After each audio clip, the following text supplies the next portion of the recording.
Face front, true believers. This is Modular Media's No Prize Podcast. I am your host, Boingo Writer, and with me, as always, in the bullpen, representing the Holly Jolly competition, the Backhumanator is here. Wait, that's right. Santa Claus is canon to both comic book universes.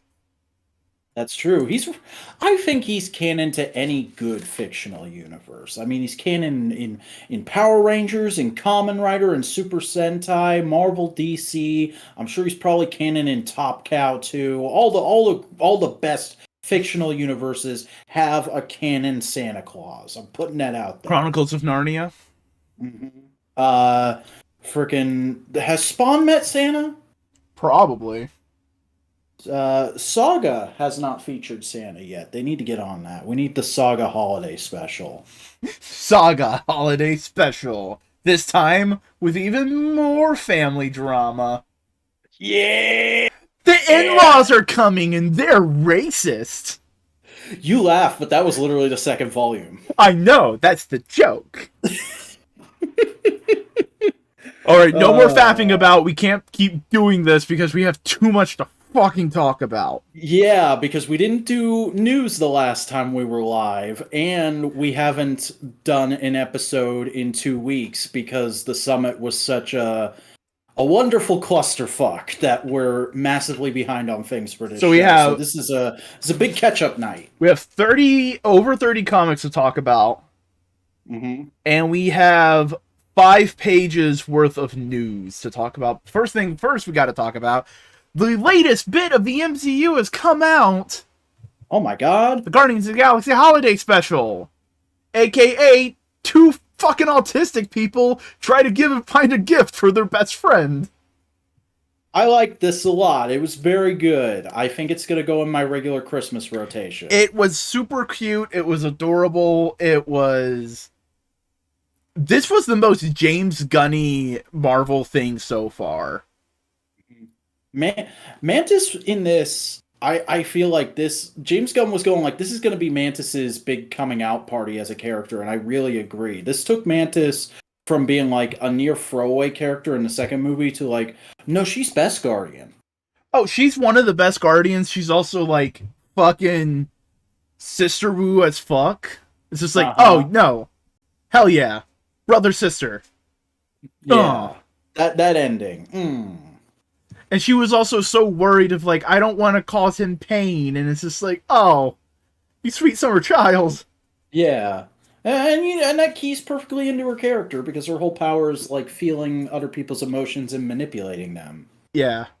Although, that being said, through the entire time they were Earth, I just kept thinking, it would be fucking buck wild if Swordsman showed up right now. That'd be hilarious. And I'm sure that was floated in the writer's room. And I wouldn't have done anything with the character. I would have just had him come in, hit on Mantis, and say, "Are you my celestial Madonna?" And that's it. That's it. That's all you do. He's in the gay bar. Swordsman can be bi. Swordsman can be fan. But no, this is not MCU as in, like, it's full of references and things that you need to know for the future. This is a holiday special. Like a lot of the Guardian stuff, it's fairly self-contained. The only Guardian stuff that isn't really self-contained is their appearances in Infinity War and Endgame. And that's usually how, like, cosmic stuff works in Marvel. It's like, it's over there until it affects us. That being said, though, like I said, I did like this as kind of like an expanding on things that were kind of left by the wayside or only barely elaborated on in the second Guardians, like Cosmo coming back from the first movie and being a freaking character in this. Yep. I was going to be a little upset because I always envisioned Cosmo as, like, big, gruff Soviet Russian man. You picture Cosmo sounding like Red Guardian. Yeah, like, he is that asshole. But like, this and I didn't even realize this. Apparently, back when the first Guardians came out, James Gunn said his version of Cosmo is female. Okay. I must have missed that. This That like being interview. said, though, I did have a split second of why is Ileana's voice coming out of Cosmo?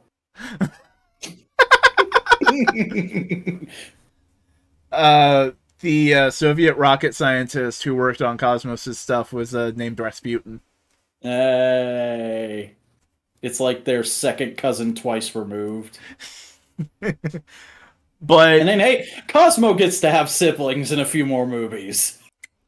But no, this is literally just they are now the owners of nowhere, keeping an eye on the people and being like good stewards and sheriffs and all that kind of stuff. Which was that said at all in the second movie or Infinity War? I don't think so. I just think it was just up in the air of like, oh yeah, the collector's just like fucked. Yeah, he just fucked off. Yeah, we just bought it from him. Mm-hmm. And they're doing their civic duty. They're helping out the citizens. They're doing all that jazz.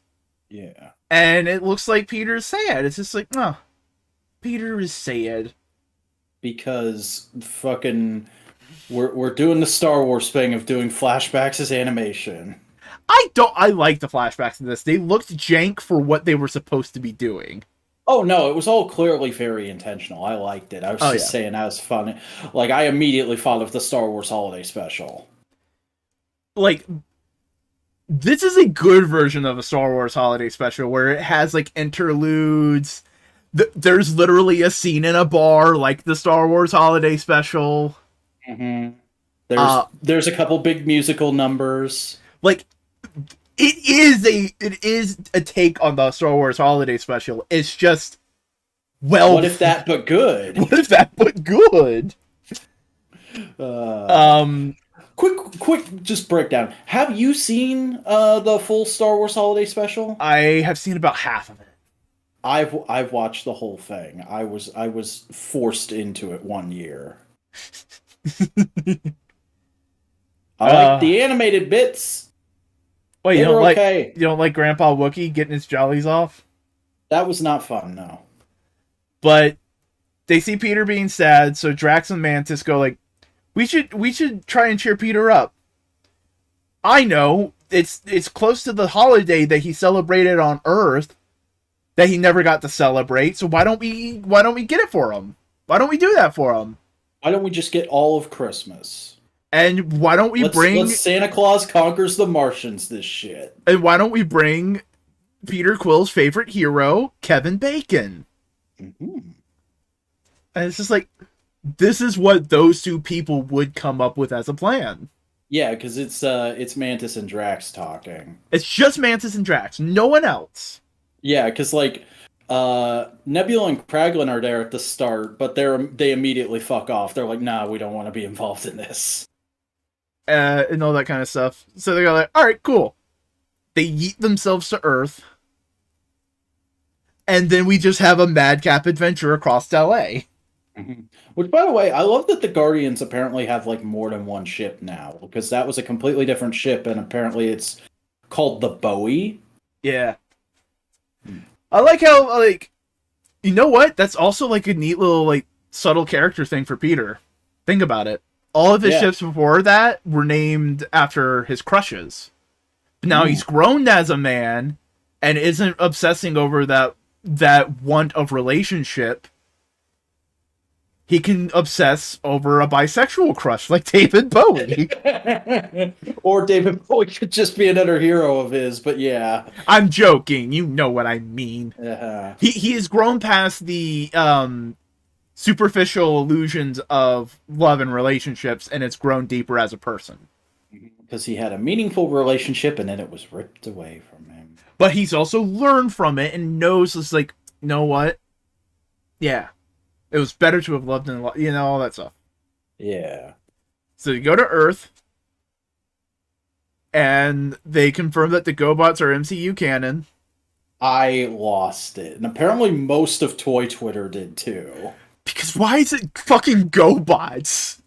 Because I'm guessing James Gunn just really likes GoBots. Like I'm willing to bet. There's two things in here that made me go like, oh, that is just the power of James Gunn being exercised right there. Like GoBots not only are GoBot's a fictional franchise in the MCU, but apparently the GoBots exist somewhere out in space in the MCU too, because Mantis specifically says a GoBot killed Drax's cousin. Which is just hilarious. Unless this is Drax's memory being fucked because he's actually an Earthman. And he just remembers playing with GoBots and wonking his cousin in the head with one. That would be hilarious as well. You know. But also just good GoBot cosplay. Good Psykill. Yeah. And then there's a bunch of run-of-the-mill MCU cosplay jokes. Yeah. Also, everyone just giving Mantis money. And calling Drax the God of War. Because he looks like Kratos. Yeah. Then they go to a gay bar. As you do. And they get fucking wasted. As you do. And then they're outside, and a woman says, like, hey, I'll give me $50, and here's a map to Kevin Bacon. You want to give us that map for free? I want to give you this map for free. And then John Cena and Margot Robbie become MCU canon. Yeah. That is just James Gunn going, like, I know what will drive all these fucking nerds crazy if I reference actors who are in the other franchise. This week has been a fucking nightmare to get news for the show because every time that man tweets now, it becomes a fucking article I have to look at. Because now he's a DC man. Mm-hmm.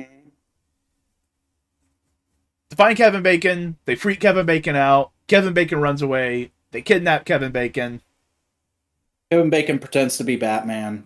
Which is cute and adorable. Yeah. Kevin Bacon would have made a good Batman. Probably. Kevin Bacon's a good actor. Come on. I do like the whole actor joke in this though.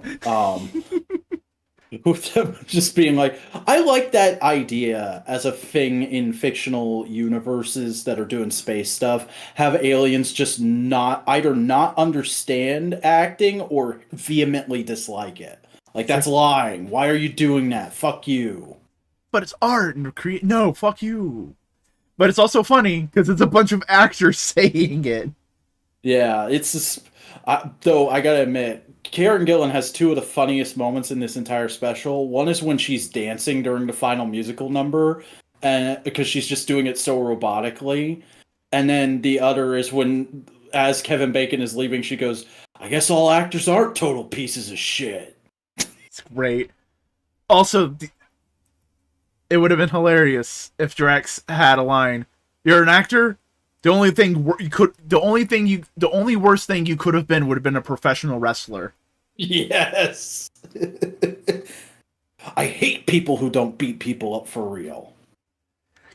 When I watch fights, give me what I want. Mm-hmm. People love to go like, oh, Drax's character and the style of his jokes changes from movie to movie, but like, no, it's pretty consistent. He's just very contrarian and very into violence. It's also he, for lack of a better way of describing it, he is able to connect to other people better. Mm-hmm. Like, again, if you think of these two characters not as like weirdo aliens, but as like neurodivergent autistic people, they are slowly making emotional connections with other people, and thus they are growing as a person. You know? Hi, Buster. I thought you said you weren't going to watch it until the first. Why are you lying to me, bitch? Sorry, hey, Buster, you just came in right when I was describing Drax and Mantis as autistic, so you're welcome. They trick Kevin Bacon into going up into space. They're at nowhere. They do a whole big show and production. I gave it because of the podcast. Yeah, podcast power. Podcast. We have power over one person. And that person also happens to be our close friend. They do a big show and production, and that is the most heartwarming bit entirely, because like fucking Peter Quill is just full on, oh my god, it's Christmas. Yeah, and I gotta admit, like, there's all the music in this is pretty good, but though that is the one song, the song that plays during that sequence that has gotten stuck in my head both times I've watched this, because I watched it the day it dropped and then again today. And just earlier today when I was folding clothes, I just caught myself humming Christmas time is here. Da, All da, da, da. the old 97s are just a good like folky country band, and they Mhm. just did a lot of good shit in here. I love Yeah. legitimately the first song is hands down one of the best alt Christmas songs now. You Mm. know what I mean by alt Christmas? It's like anti Christmas Carol. That's Yeah, the like night the Santa went crazy. I was about to say, yeah. It's the ones that are for like, I want to be in Christmas mood, but I also am fucking tired of constant cheer. Can I have a little Or bit of silly and cynicism? one of my favorites growing up was I'm Getting Nothing for Christmas by I forget what that band's called. I haven't listened to it in forever. But it was one that was on an album of Christmas songs we used to listen to all the time when I was growing up. Yeah, but they then roll out Kevin Bacon, and Peter Quill goes, "Oh God, what did my friends do?" Mhm. Which is interesting because he goes like, "This isn't a present. This is human trafficking." But then, like just a couple scenes earlier, they had acknowledged that Peter's memory from Earth is all screwed up, and I'm wondering like, where did he hear the term human trafficking before? Well, I mean, human trafficking may be just like a common phrase. Captures Christmas whimsy while leaping. Yeah, it's keeping the Guardian's edge. It's fun. It's goofy. It's a little. It has teeth, but it's not sharp. The Guardian's Edge sounds like the name of a JRPG. It does. But Peter goes like, "Oh shit, you have him under a thrall. Can you take that off of him?" Kevin Bacon freaks out and goes like, "Hey, hey, hey, we're gonna get you to Earth. We are completely sorry. This is fucked. We're gonna get you to Earth. Don't freak out." Really want to know how aware is the general public of like space and other bullshit in the MCU at this point? Because is he just like completely, I had no concept stuff like this could exist? I think it's more of like, we know there are things, but they don't care about us, and we have they know Thanos. Uh-huh. They don't know the Eternals. Because They don't know the Kree are out there. There's Thanos was right graffiti in something, wasn't there? Hawkeye. Yeah. Ugh. Yeah, but Speaking of Hawkeye, though, did you see that image I posted of apparently the dog that played Lucky and the dog that played Cosmo? Had a play date. Yeah, they're like from the same Trainer. acting dog farm. Aw. Yeah. But Kevin Bacon runs away. They chase after him. They resolve all the things, and they're getting Kevin Bacon back to Earth. And Kraglin just, Sean Gunn does what Sean Gunn does, which is give you sleazy wholesomeness. Yeah. Like, I'm sorry, Sean Gunn. You look like a man who would be at a Waffle House ready to fight in Florida. He looks like the kind of guy who used to come into the gas station I worked at 2 a.m. But you're a nice dude, and you have a good, wholesome energy about you. He's like, "Hey, yo, we're just completely sorry about this." And they're sorry that they did something. They just really wanted to give Peter something nice for Christmas, you know? Yeah. And, like, Kevin Bacon goes like, "Damn, this guy's never celebrated Christmas?" All this kind of stuff. And he's like, and then the most contrived thing in the world, he gets a phone call. It's like, "How do I get signal here?" "Oh, you just fire 3 satellites and you get it." Which is hilarious because, like, apparently in real life, Kevin Bacon doesn't hate Christmas, but he's just not a very Christmassy guy. So, like, he is acting throughout this entire thing. Oh, yeah. But it's like, it's a nice little bit of wholesome idea. It's like, oh, yeah, no, he's trying to be good. He's trying to be, like, a good fellow person, you know? Kindness to others. That whole Christmas theme. Yeah. So he basically does a song with the aliens to like explain the true meaning of Christmas. Mm-hmm. And then everybody gets presents. Everybody gets adorable presents. Rocket finally gets the arm. Talk about Groot's fucking design in this. Oh, he is full on awkward teenage years. Yeah, he looks like somebody who would be on the wrestling team at your high school. He has Brock Lesnar face. Yeah, Groot Lesnar, let's go. Making the actor jokes even funnier in hindsight. Yeah, because he's like, oh yeah, no, he's a good actor. Kevin Bacon's great. Watch Tremors, everyone. That's an underrated movie. Watch X-Men First Class. People gave that movie shit when it came out because it wasn't keeping to comic canon. But you know what? The Fox movies never kept to canon, and when they were good, they were good. Yeah. And during the whole thing, Mantis goes like, "Hey, I'm your sister." And Peter is a good boy and goes like, "Oh my god, I have a sister," and they hug and embrace. Yeah, he literally says that's the best present anyone could have gotten me. Yeah. Kevin Bacon was Sebastian Shaw. Yeah, he was one of the biggest dickheads in the Hellfire Club. Yeah, he's still in the comics. He's still one of the biggest dickheads of the Hellfire Club, but he was tempered by unholy bisexual rage. Yeah. Also, like, now he wants to be good. He's trying to change his ways. He wants to be good in the same way that, like, there's hard way to describe. He's an asshole about being good. Yeah. It's very much ends justify the means. Mm-hmm. But that's it for the holiday special, really. Yeah, it was pretty solid. I liked it. There no big grander MCU connections. The High Evolutionary didn't show up and go, "Ooh, get your tickets for Guardians free now." It's a sweet end to Phase 4, yeah. Yeah. Like, people are misunderstanding what Phase fucking 4 is. What you should be describing it as is Phase 1 again. We're getting the pieces set back up. We're getting pieces set up, and we're just expanding what you can do and experimenting with things and all that jazz.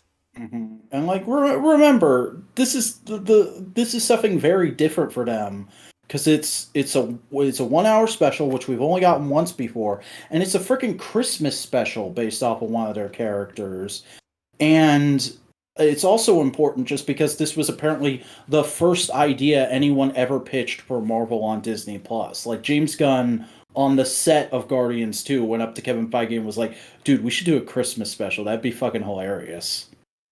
Like, this is very much this Phase 4 is very much, all right, cool.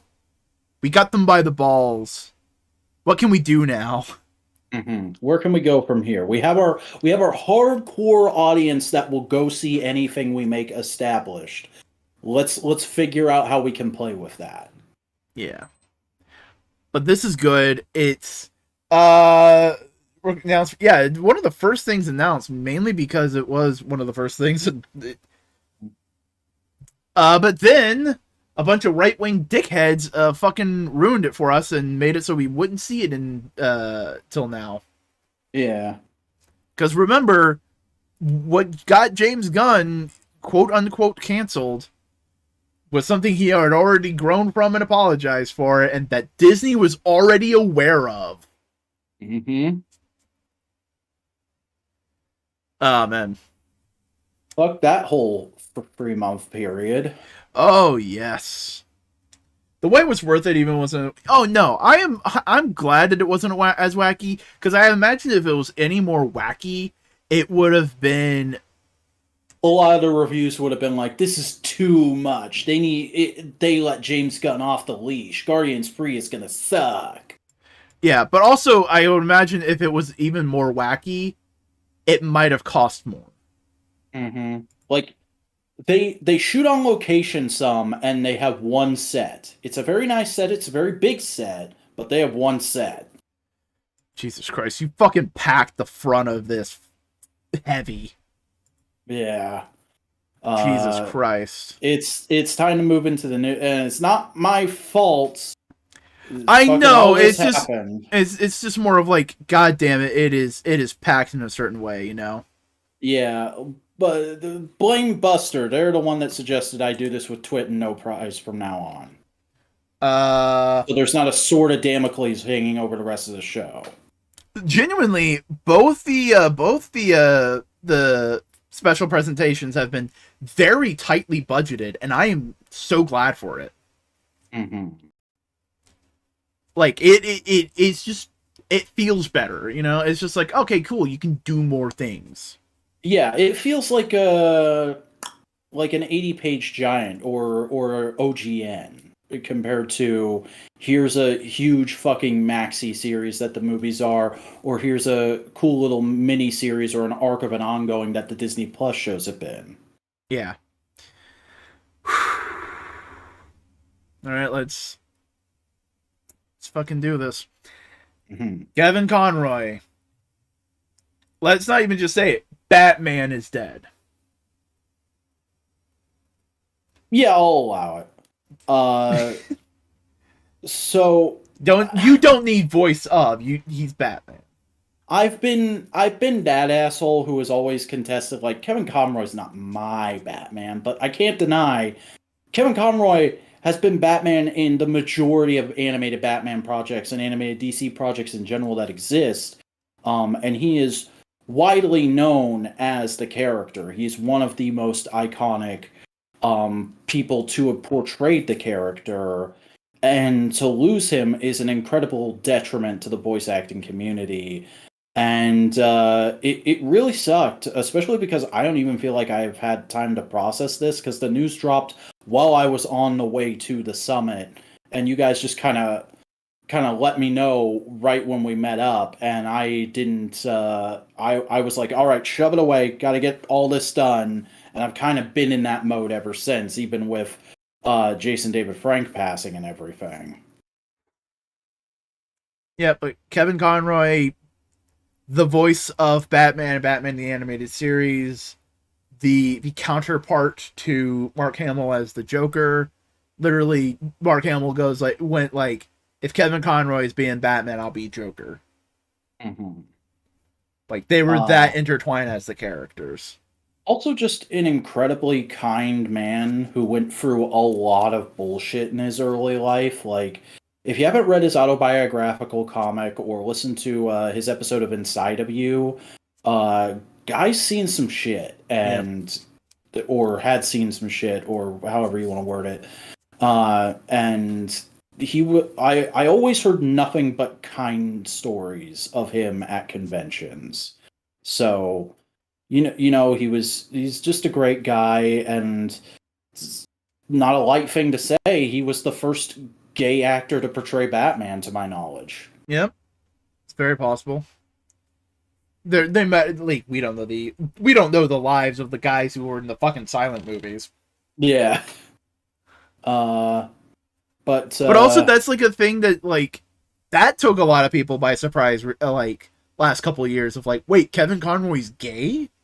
Yeah, because he was never put on a pedestal as a gay icon. He just and he never had like a big coming out moment. He just always was gay, because like part of him becoming an actor and joining that community was just having a place where he could be himself. So ever since he'd been an actor, he'd been out as gay. Yeah. But it's sad to see him go, but he's never gone. We're gonna get to re-experience some of his work right here on this show, because we're getting back to Justice League next week. Yep. Yeah, God bless Kevin Conroy. Mm-hmm. Good soul. Now we got to keep going. Fucking death. God damn it. Yeah, Kevin O'Neill, classic comic artist and co-creator of League of Extraordinary Gentlemen, also passed away. Yeah, I'll admit I hadn't heard of this guy. I've never actually read League of Extraordinary Gentlemen. But he does seem to have been an incredibly influential artist who did a lot of cool and interesting stuff. And a lot of people I know, like, League of Extraordinary Gentlemen is very much a comic fan's comic, like a thinking comic fan's comic. Mhm. So a lot of people I talk to have been saying like this is a huge loss for the industry. Yeah. Also, apparently, I just scrolled down. He worked on Warlock, which is another big 2000 AD comic, Mhm. like up there with Judge Dredd. Yeah, and it looks like he made his own Judge Dredd style thing called martial law. Yep, but it's always a sad day to see people like this pass away, you know. Yeah. Here's And hoping I can get to his some of his work in the next couple of years. we also have a 50s era Marvel Comics artist. Not an era of Marvel a lot of people talk about, but it's a very important era for the history of the everything. Vic Carabata. This guy was apparently a fill-in artist during that whole like horror comics and romance comics era, who literally got his job because Jack Kirby, he went into like interview to be Jack Kirby's assistant, and as Kirby was walking him out to his car from the interview, Kirby saw that he had a pregnant wife and was like, "Hold up a fucking moment." And went inside, wrote a letter, said, "Go give this to Stan Lee." And Stan read the letter and went, "Jack says you're a good artist. Write this, draw this script, have it back to me in a week." And he just had a job at Marvel for years after that. Jack's good. Like, goddamn. Mm-hmm. Uh, well, I've never read anything this guy's drawn, but looking at some of his art that's here in the article, it looks very of its time, but well put together for its time. Here's the thing. It is semi of its time, but it is definitely forward thinking because this was in the 50s, but it looks like it could have easily been in 60s era Marvel. Mm-hmm. You know,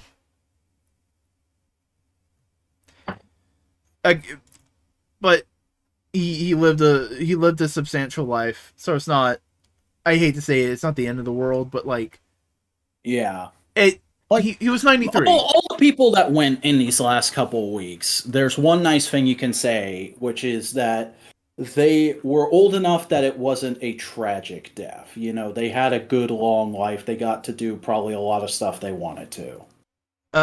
Spider-Man 4 would have had Shocker, Mysterio, and a montage of classic villains. Look at that.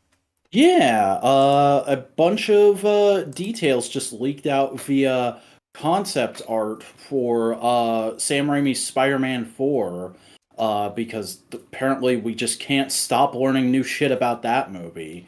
Sam Raimi, can you just write a comic version of it? Can you just go to Marvel and just write a 6-issue comic miniseries? That would Yeah, have been what your Spider-Man 4 would have been. yeah, just grab Alex Ross and go do that. Because didn't Alex Ross do like the credits art for those Yes, movies? yes, he did. Mm-hmm. Yeah, so just get Alex Ross to help you make that. You can do that, right, Sam? You're not doing anything right now. Come on, you know people would read that. Yeah, I think it would be interesting, But yeah, no, especially because like you could do Mysterio and Shocker as like whole issues too. You yeah, could expand on the story a little bit. yeah. Uh, Concept art looks neat. Ideas are neat. We're not getting a Spider-Man 4. It's not happening. Yeah. I'm sorry, r/Raimi memes. It's not happening. No, it's also not happening. Kelsey Grammer Grammer coming back as Beast. Kelsey Grammer has become the most petty bitch in the last few years, and I just think it's fucking hilarious. In a recent interview, he apparently said he really, because Hugh Jackman got to come back, he wants to come back to play Beast one more time. And if they don't ever call him back, he's never going to Disneyland again. Oh, how sad. Sir, this is a Wendy's. Like I don't know if anybody remembers, but the reason he was in Days of Future Past for 2 seconds is because he was trying to piggyback off of the Liam Neeson old guy action movie craze. Like that's why he was in Transformers 4. Oh, Jesus. Mm-hmm. But, yeah, no, Kelsey Grammer, you're not coming back as Beast. You know what? Kelsey I liked Grammer? you as Beast. You were a great Beast, but they're not gonna cast somebody that old as Beast this time around. Know what they could do though? Dark Beast. Mmm. Mmm. Kelsey Grammer, is he the guy to refuse to play any of his characters for The Simpsons for the ride? Probably. You thought I've it was... never heard about that. I just know him from Transformers: Age of Extinction and what's his sitcom, Frasier? Yes, he was also in Yeah. Cheers. I used to watch a lot of Frasier reruns. High Nightmare. You have headphones so you can hear us and not put us on mute. We're Welcome just to the shitting. madness. We're just We're shitting gonna on Kelsey play. Grammer. But no, We've Kelsey got plenty of more shitting to go. Kelsey Grammer could come back as Dark Beast. Yeah, and honestly, I think that would probably be more to his liking, considering the whole old guy action movie star thing he was trying to get going. Of just being like, yes, I will commit fucking atrocities and war crimes. Yeah. Imagine an X-Men movie that just has a Dark Beast montage that's just that issue of Wolverine that just happened. Oh god. We'll talk about that. We'll talk about that. Oh wait, no. We talked about that at the summit. We did talk about that at Go Summit. watch the Wakanda Forever stream. We will talk about some other things that are happening in Am I X-Force. pointing towards the cards? Where are the cards? I don't know. I think I'm flipped on the stream. Who knows? Yeah. But hey, in other news, Ryan Reynolds reveals the lost Deadpool movie that was killed by the Disney-Fox merger. Yeah, apparently he wanted to do a Deadpool holiday special as well. Yeah.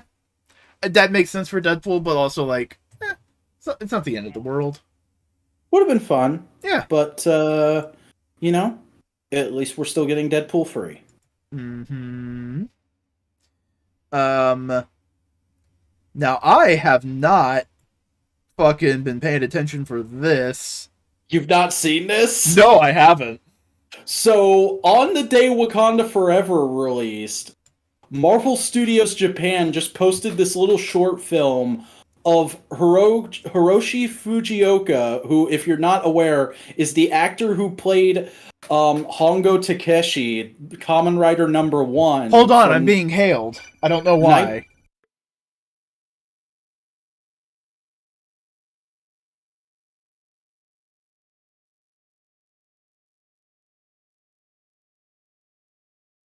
I'm just waiting for Boingo to be ready to get back because I want to indulge in the crazy here. I'm leaving you in suspense. Is this suspenseful? Am I even on screen? I'm we back, at the you away dick. screen? Okay, so it's Hiroshi Fujioka and a bunch of no-name Japanese actors I've never heard of fucking around in the woods as if they're trying to find Wakanda. That's cute. And it's clearly not even like African jungle. It is just jungle that is on the coast of Japan. It looks like a fan film, and I kind of love it. It's cute, though. It's Always like nice to see new footage of Grandpa Ryder. always nice to see. Legitimately. Yo. What if he plays an old Yakuza for a Wolverine movie? That would be awesome. I don't know if he speaks good English, though. Oh, no, here's the thing. Wolverine is a polyglot. He knows Japanese. He just put subtitles for those scenes. Oh, yeah, that's right. Oh my god, what if he is Silver Samurai and they just make it full-on Kamen Rider-esque? Yeah, or like he gets fucking Toei and Marvel to work together again. He's like, you should put Kamen Rider #1 in the MCU. Jesus Christ. Also, I wonder how much James Gunn is kicking himself that he can't work with him because he's a Toku fan too. Hey, I'd love for Hiroshi to show up in a DC project. Does DC have any major Japanese heroes? I don't know if there's like any major ones, but I know there's Katana. a few Japanese heroes. I'm just not thinking of them right now. Like DC I think has there's Katana. I can't remember. Is Kyle Rayner of No, Asian descent? he's last I remember he's Mexican. Oh, okay. Hmm. I'll have to look into that. I'm sure Yeah, there's no, a bunch, and I'm no, just not thinking of them. he is Mexican because he was part of the Hispanic Lady heritage. Sheba and Cassandra Cain. Oh, she's fucking Japanese. I thought she was just I thought so. Asian. You know?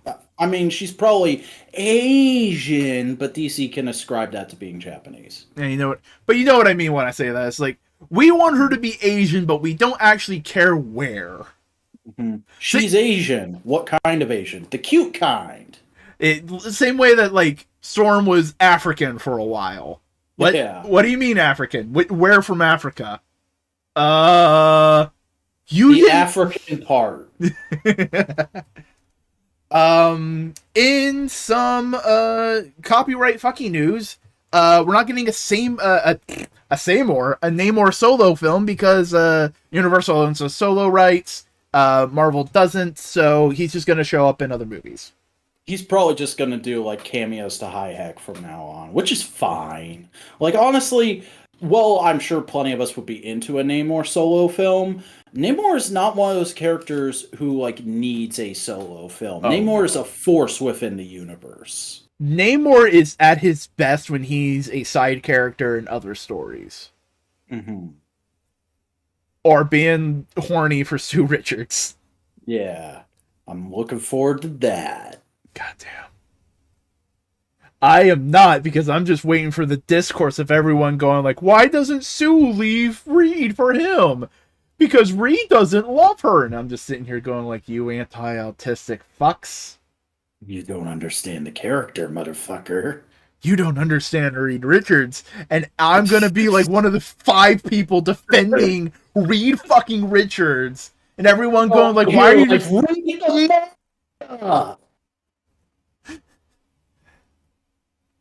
Am I wrong? I didn't hear what you said because you were too loud and the mic didn't pick you up. Boingo's gonna be out here like, read the manga, motherfucker! God damn it. Even Grant Morrison and their wonderful bullshittery of their Fantastic Four book understood that Reed does in fact love Sue, and he's fucking autistic as shit. Boingo BMS and 3 other dudes about to be the most powerful defense squad. I'm so excited for that Sentai team. Oh my god, King Oger's cast just leaked. But, like, no. You're all kings. Reed Richards is an autistic man who shows his love in unique and special ways, and saying that he doesn't love his family is ableist as fuck. Fuck you. Yeah. Anyway, let's talk about some corporate bullshit. Bob Iger is the CEO of Disney again. Because Chapek did a fucky wucky. Chapek did a lot of... him right the fuck out. Chapek did a lot of fucky wuckies. Mm-hmm. I'm still not clear on details, but my favorite thing I've heard is still just like, apparently they literally sent Chapek an email that said, "You're out, Iger's in, effective immediately. Fuck you." Yeah, one of the big things, which I think is probably the nail that drove in the coffin for Chapek, was offloading the costs of Disney Plus that they were incurring onto Disney Channel to make Disney Plus look better. Yeah, because was he the Disney Plus guy, or was that a legacy thing from Iger? I think it was like they were planning on it, and I think he went full hog on it. I mean, that would be amazing if just every Disney CEO from now on is named Bob. Yeah, like, but he went whole hog on it, trying to make it things, you know? Is Bob Costas still alive? Could he run Disney? I don't know. There's also, I just rewatched Shapeland from Defunct Land. Do you remember that documentary? I'm not sure if I've seen that one. I tend to be a bit sporadic with Defunct Land. I'm not as into Defunct Land as everybody else is. Like, he's good. Don't get me wrong. I like his shit. I just don't rush to his videos like everybody else does. Well, here's the thing. I'm like 2 steps away from being a Disney adult. We can be honest with that. Yeah. It's the one about Fast Pass. Oh yeah, no, I have seen that one. And it was just like listening to it, so it's like, oh yeah, Chapek greenlit a bunch of dumb shit for that. Mm-hmm. I am a Darkwing Duck fan. What are you going on about? Come on. And here I am being like, Owl House and Amphibia are the best American cartoons of the last 10 years. Shut the fuck up, everybody. I am not a Disney adult. I just like a lot of Disney stuff. And they happen to own my favorite comics brand. Look, we like Disney and their products a lot, but we're not Disney adults. If anything, I'm a fucking Hasbro adult. Thank you very much. Wrong pipe. But hey, we got a final look, or a simplified version of the final look for MODOK in Quantumania. Via a Funko Pop. I don't mind it. I do not mind this vibe for MODOK. I literally have not looked at it since I grabbed this link, so let me pull it back up. Yeah, it looks fine. He's just like more metal. It's not the end of the world. Mm-hmm. I hope he's not like just in one scene of Quantumania though, because the fact that he's not been in the released trailers yet has me a little worried of something like that happening. Who knows? We'll see. Wasp, Ant-Man, Kang, they all look like Funko Pops. Yep, those are some Scrimblos. Those are some Scrimble Bombles. Mm-hmm. Did you know? Scrimble Boomble. Mm-hmm. Now I just gotta open up some more links, so we just gotta vamp for a moment. You gotta get those young men with swords in their green caps. Young man, immaculate that eyebrows wants to fuck. Ooh, that's a joke from my Twitch stream. So if you want to be up to date on all the jokes I spout, follow me on twitch.tv/BoingoWriter. Oh my god, is that a plug? Whoa, hey everybody, I have a new YouTube video out. It was actually edited by True Buster. Go check out my thoughts on Ultraman Z or Z at youtube.com/thevacuuminator or at thevacuuminator, I guess. Have they added an at to my thing? I think they've added an at to everybody.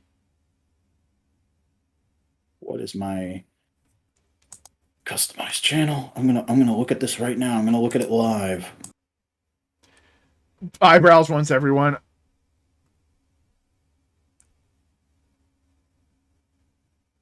Still says my custom URL is c/thevacuuminator. In your URL thing, real quick for me, type youtube.com/@thevacuuminator. Let's just see. Let's just do a run test. Okay. Test run. Test run.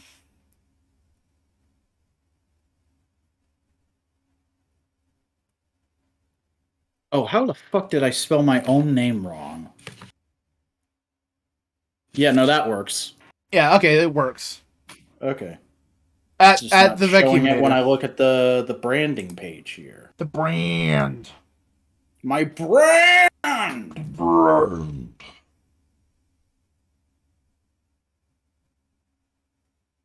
Alright, so hey, you want some more news?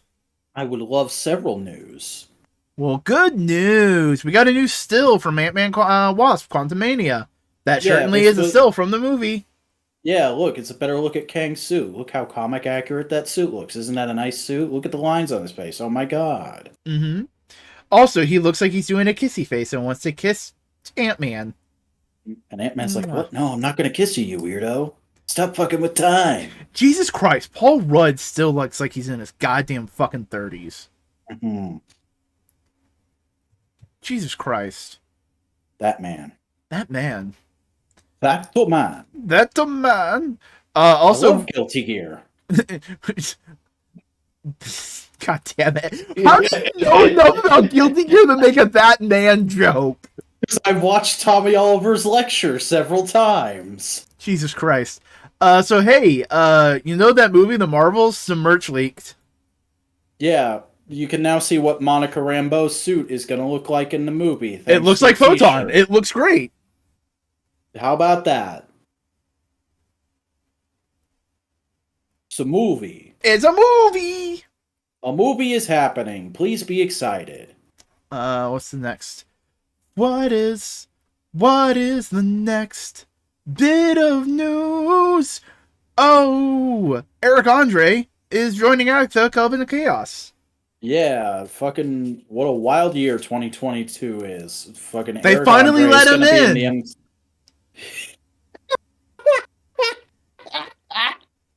It's good reference, bro.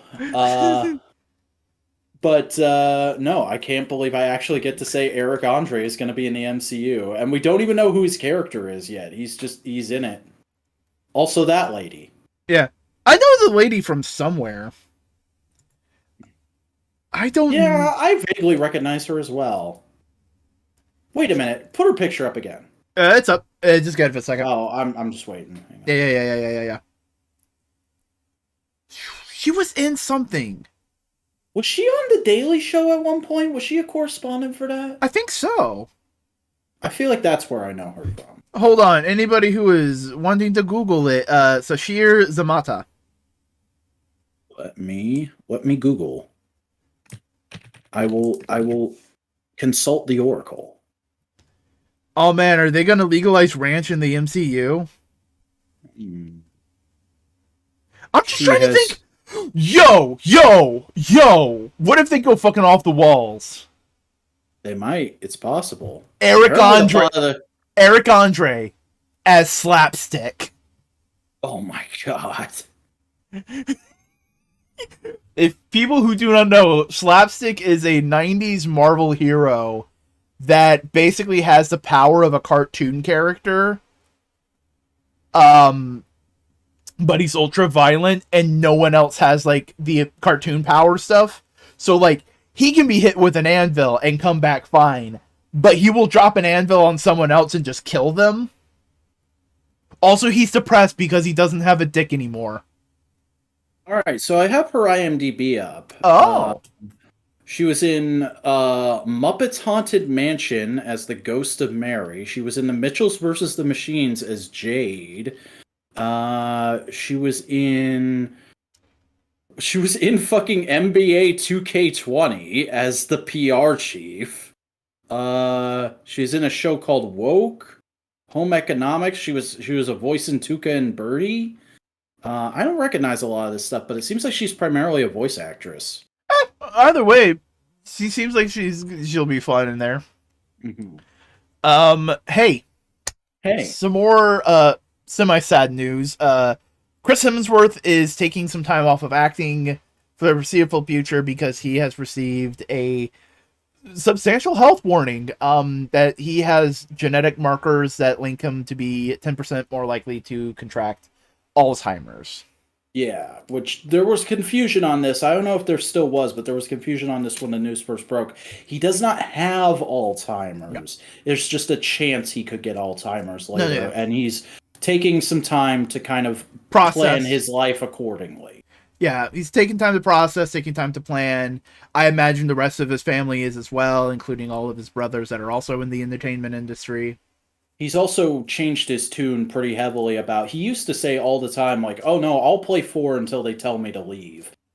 He's now going like, next time I show up as 4, I want that to be like the last time and to have a good send-off. Yeah.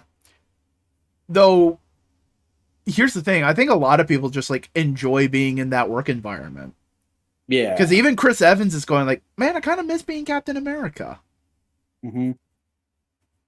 You know, I imagine it's like being on a TV show. It's like it's a consistent group of people you're hanging out with.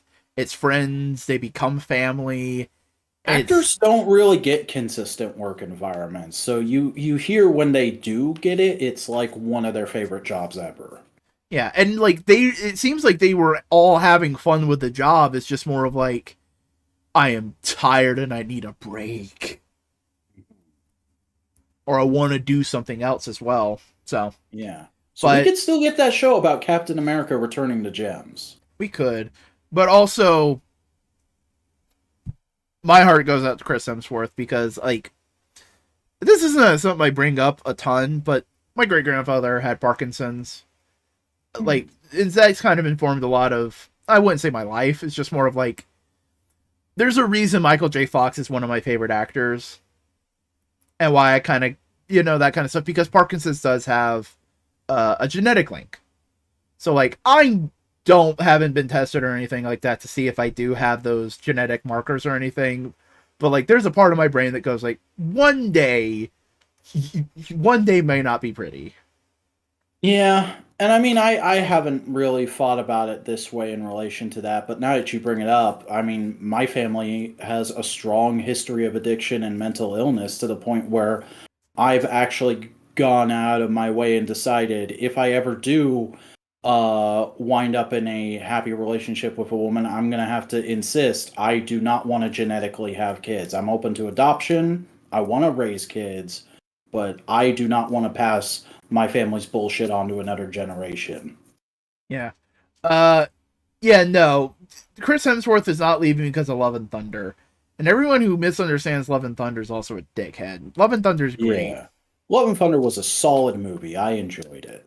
Hey, guess what's also probably going to be a solid movie? What? Blade, because they have a new director, new writer. Yeah, that saga is over. Well, the new director is being helmed by Jan Demanji, who was the showrunner for Lovecraft Country. Yeah, and apparently the original director has given the guy his blessing, so that's nice. But hey, it's another black director who's good at horror. Fucking great, solid pick for Blade. He will know the nuances of the character. He will, like, all that kind of jazz. And yeah, Blade. I hope Blade is good. Blade is also Blade is one of the few Marvel properties that the MCU would have to reboot that actually has something good to go up against. You know what I mean? Mm-hmm.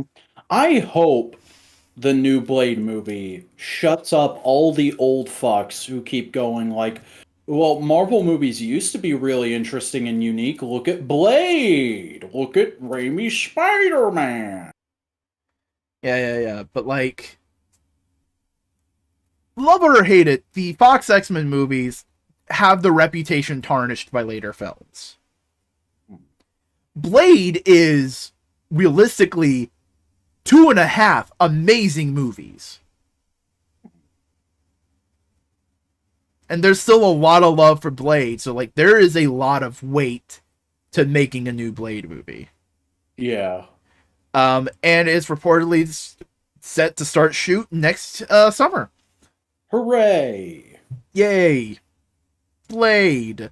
Oh, what's this news? We got the voice for Spider-Punk. Yeah, Daniel Kaluuya. I've never heard of this man. This isn't the guy from Nope. Who is this man? Do you know this man? I don't immediately recognize him. This man is? Fucking IMDb him. I will IMDb him. Welcome to the IMDb cast, where we just read off people's IMDbs. This week, Kevin Bacon. This week, Bacon. This week, he appears in some Jordan Peele. Oh, he was in Nope. He was in Nope? Okay. He was the guy in Get Out. He's fucking Okoye's husband in Black Panther. All right, this guy's good then. Yeah, he's the. I think it's just the angle that we didn't recognize him from. Yeah. Which, by the way, the character's name was Wakabi, which I don't think I've ever heard before. They said it in the sequel, but also he was in Kick-Ass too. But hey, he is playing Spider-Punk, so that's fun. Because people who don't know the comics don't realize Spider-Punk is black. Yeah. Spider-Punk is Hobie Brown. Spider-Punk is not Peter Parker? What? Yeah, no. And you know who Hobie Brown is? The fucking... He's the guy who never talks in Spectacular. He's the purple boy. Mm-hmm. Hey. See across the Spider-Verse in your veins. The Silk series. We're getting... It's a thing. It's happening. Okay. Sony made a deal with MGM Plus. What the fuck is MGM Plus? I don't fucking know, but apparently they're going to make a bunch of Spider-Man related spin-off shows for that platform, starting with Silk Spider Society. Fuck this. All right, whatever. Hey, we got a first look at Legion of Superheroes. Is this a straight to... Yeah, this is the next direct-to-DVD animated movie. This is the one I was talking about casting a few weeks ago that has Supergirl in it. The animation doesn't look great. It looks fairly basic, but not terrible. And I was very excited for the first couple seconds of the trailer because Supergirl is apparently the main character of this. It's about her joining the Legion of Superheroes. But it's yet another animated movie or animated thing where Batman is very suspicious of Supergirl because she's inexperienced and they don't know a lot about her past. It looks like very specific puppet animation, but also, can we just clown on this one person right here? Looks so boring. Just bring back Zack Snyder. Fuck that guy. Clown on this man. Clown on this man? Alright. Oh my god, all the fucking replies for this are Snyder shit. Fuck you people. We got a new poster for Shazam! Fury of the Gods. That certainly looks like a movie. That certainly is a poster.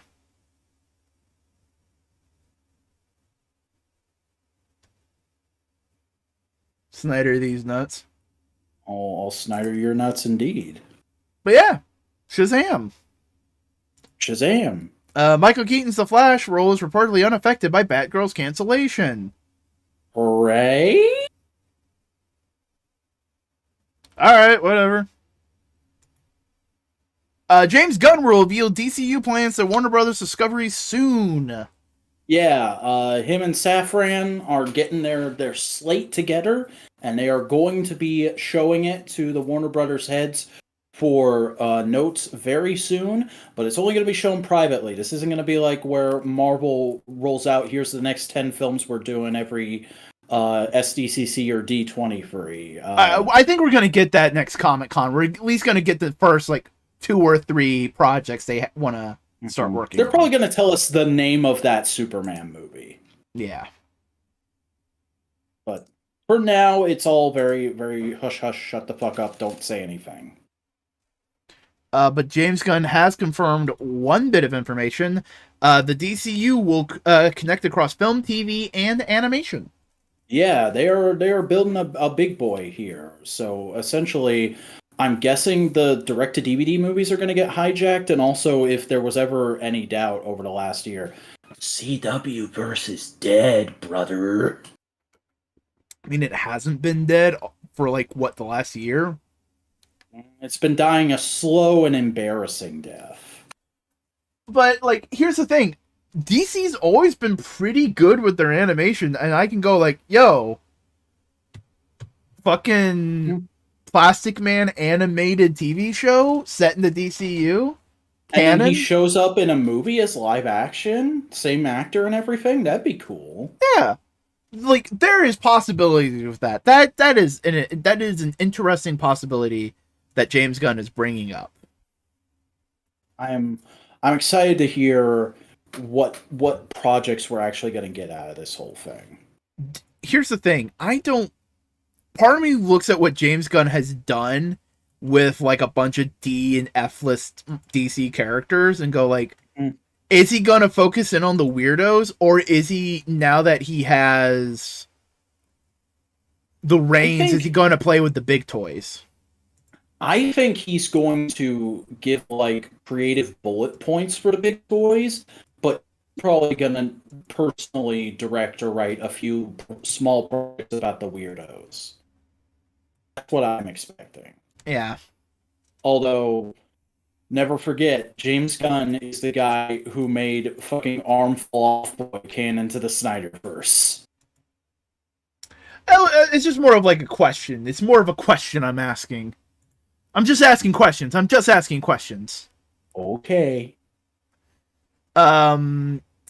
Hey, a fan favorite Batman writer is setting up his own comics imprint at Dark Horse. Yeah, James Tinian is he's fucked off. He was I believe it was floating around for a while there that he um basically just wrote Batman and Detective for as long as he did to get the paychecks in order to fund an independent book he wanted to do, and then he got scooped up by Substack, so that got put on hold. But now he has an imprint at Dark Horse called Tiny Onion Studios, where he's essentially going to be doing the Robert Kirkman thing, which good for him. Robert Kirkman Skybound is probably one of the best aspects of Image right now. Mm-hmm. However, I've never read anything by James Tinian, and I've heard very mixed things about his work. So I don't know if we'll get good comics out of this. Yeah, but hey, it's always nice to see independent shit happening. Yeah. Isn't Skybound taking over We still don't know if that's a yes or a no. Yeah. Hey, we got Free Comic Book Day announcements. Spider-Man, Venom, Star Trek, Umbrella Academy, a bunch of other things. Yeah, a lot of shit got announced for Free Comic Book Day, including one very big bit of Power Rangers news that we're going to discuss a little later on. Yeah, no confirmation. But the Venom book should be fun. What the fuck is... I'm just looking for these.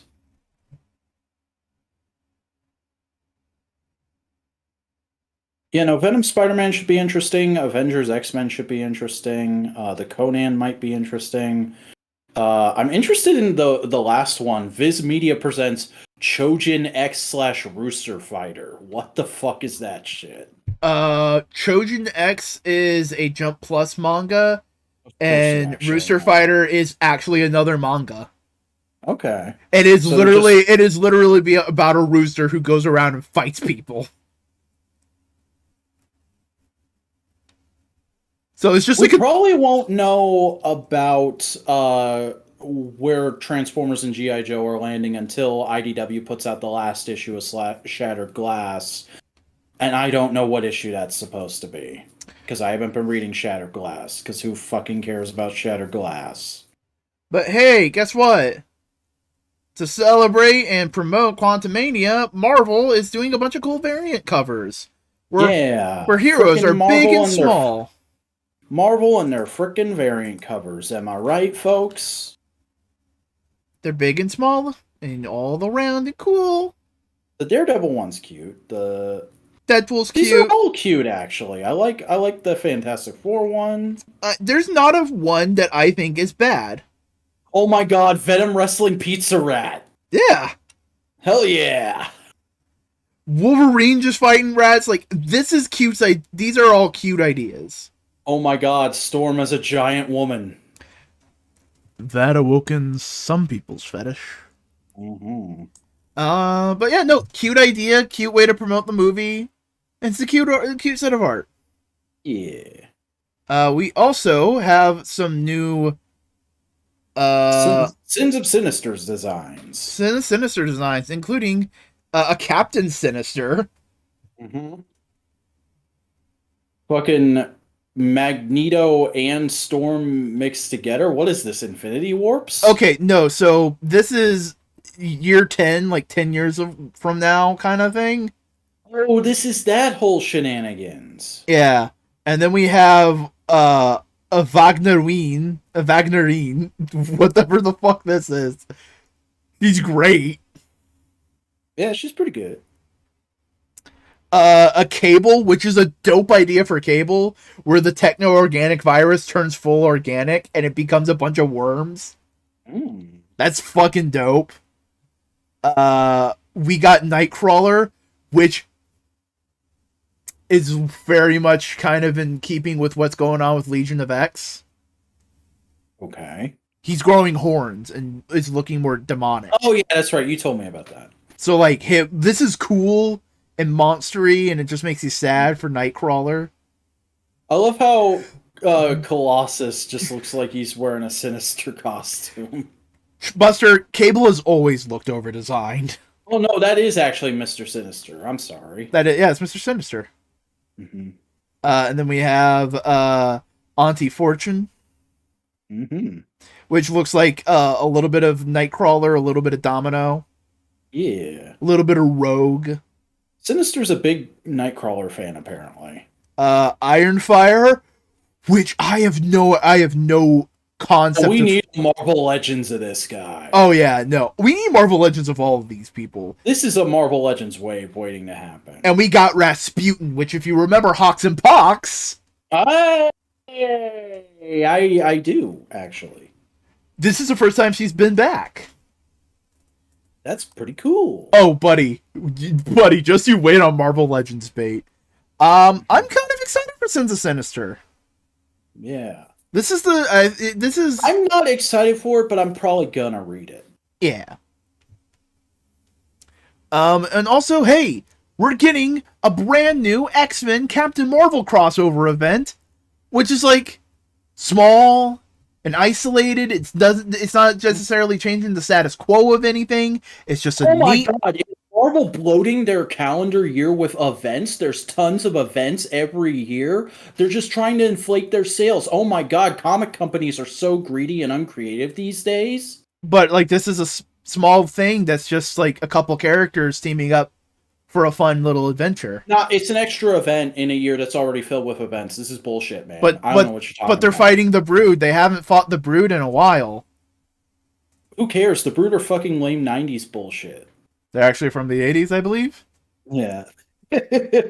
I'm being entirely contrarian there. I think this is fine. I think this will be a fun couple issues. Also, the fucking woman in yellow straight up looks a little Power Ranger-y.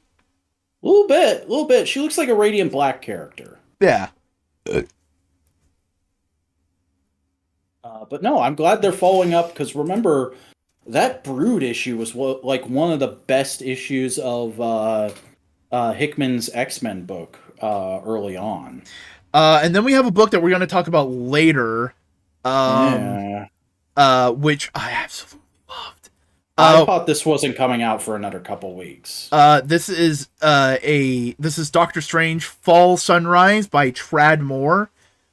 I have some theories about what this book is, but it is gorgeous. It is beautiful. It is psychedelic. Mm-hmm. Like, legitimately, it is a treat for the eyes. So yeah, Doctor Strange, fantastic. Trad Moore, absolutely great.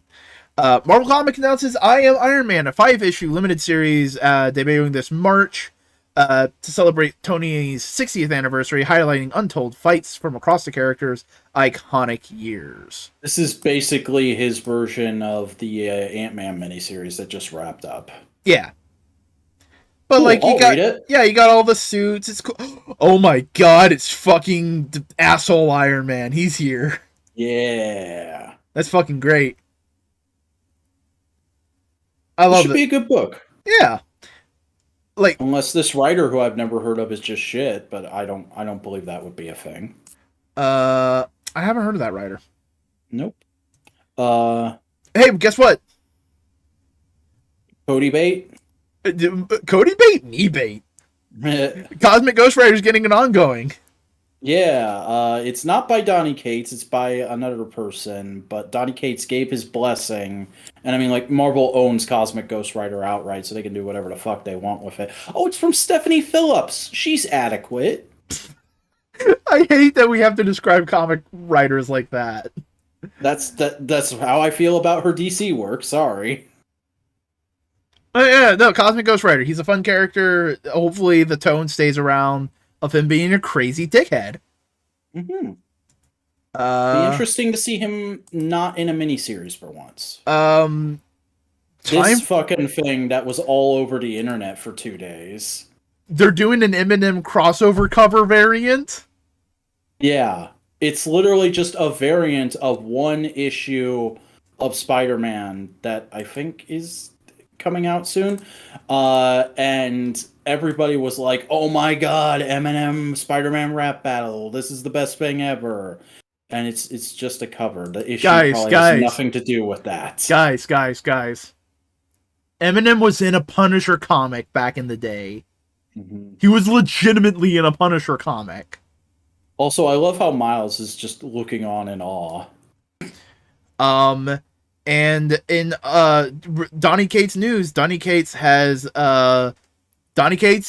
Ryan Ottley are leaving Hulk. No, Donny Cates is leaving Hulk. Ryan Ottley is taking over as writer. Okay, I thought Ryan Ottley was also leaving the book. Nope. Donny Cates left the book because of personal obligations, and apparently he's already planning his next Marvel project after this. It seems very much of like a bunch of family and like real life shit happened, and he just couldn't handle it. Yeah, no, Ryan Ottley's been drawing Starship Hulk so far. Like, he's been the artist. Mm-hmm. And also the co-plotter, like, him and Donny Cates have been working this whole time. Oh, okay. I didn't know that. Yeah, like, they've been working, Donny Cates has been scripting. So, like... Because people always just describe it as, Donny Cates' Hulk is fucking crazy, bro. No, Ryan Ottley's also working on it. He's also, like, a big part of it. But yeah, no, book's fun. Starship Hulk is a fun book if you just let it be what it is. If you just compare it to Immortal Hulk, you will always be disappointed. But if you like understand, like, oh, it's its own thing, then you don't need to worry about it, you know? All right, I am trying to open all the stuff. Get all that stuff open, boy. There we go. We're getting close to the fucking being done with the news. We're getting there, buddies. We'll be coming around the mountain when we come. DC is celebrating Black History Month. Yeah, they're doing a bunch of little special issues and a bunch of variant covers. So if you like your Black History, get hyped for that. They're doing a Dwayne McDuffie compilation book. There's going to be a general compilation month book, DC Power, a celebration, and milestone. Oh no, that's the compendium. Where's the compilation thing? I don't know. Oh, they're doing Icon versus Hardwire, which is the next limited Icon book. Milestone 30th anniversary special. That's going to be the thing that has a bunch of short stories in it. Yeah, we got it. Where the season 2 of Static is coming out. Icon versus Hardware is going to be coming out. Yeah, and they've got all these pretty variant covers.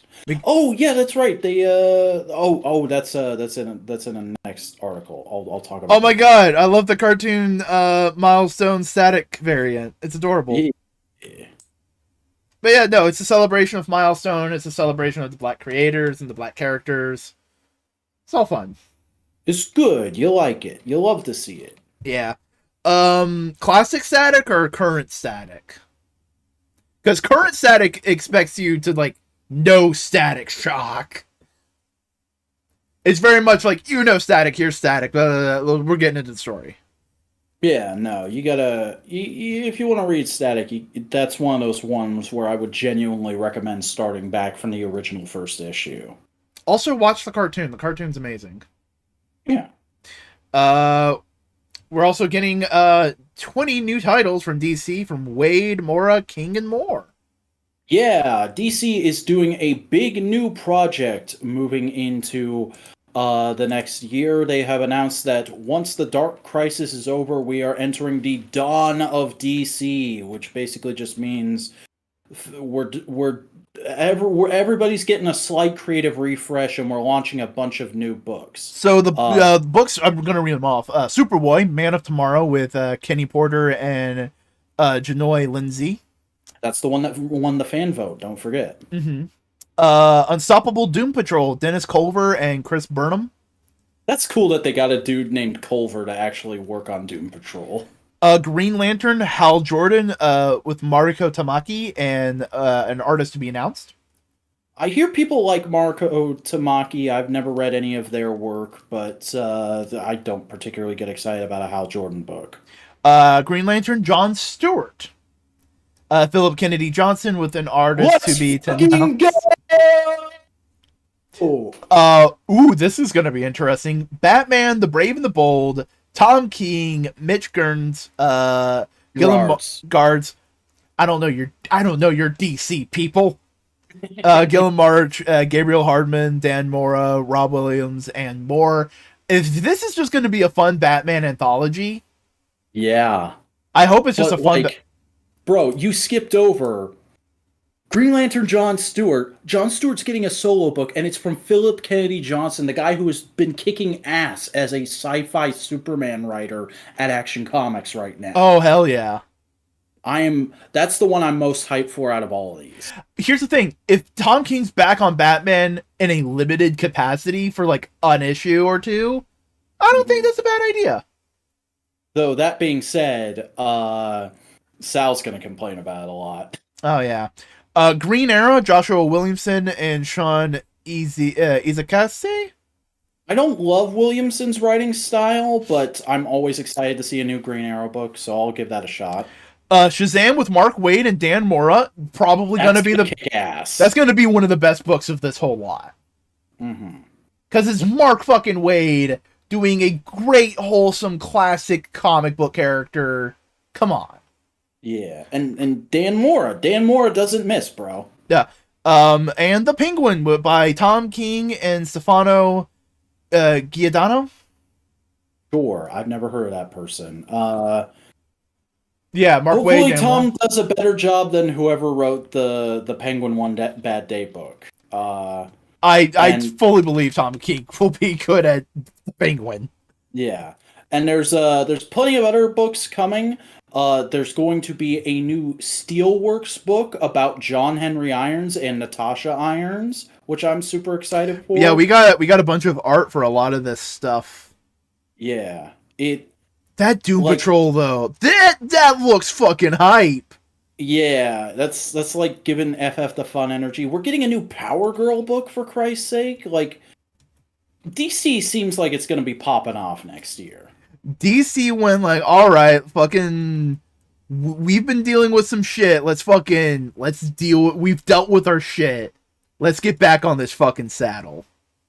And just to be clear for everybody, this initiative begins in January with Action Comics number 1051, but all these books have varying release dates. And then we have Lazarus Planet. Yeah, this is the event. This is the first DC event for next year that everybody's been like, what? Really? All right. Oh, it's Damien's girlfriend. And fucking Dr. Fate.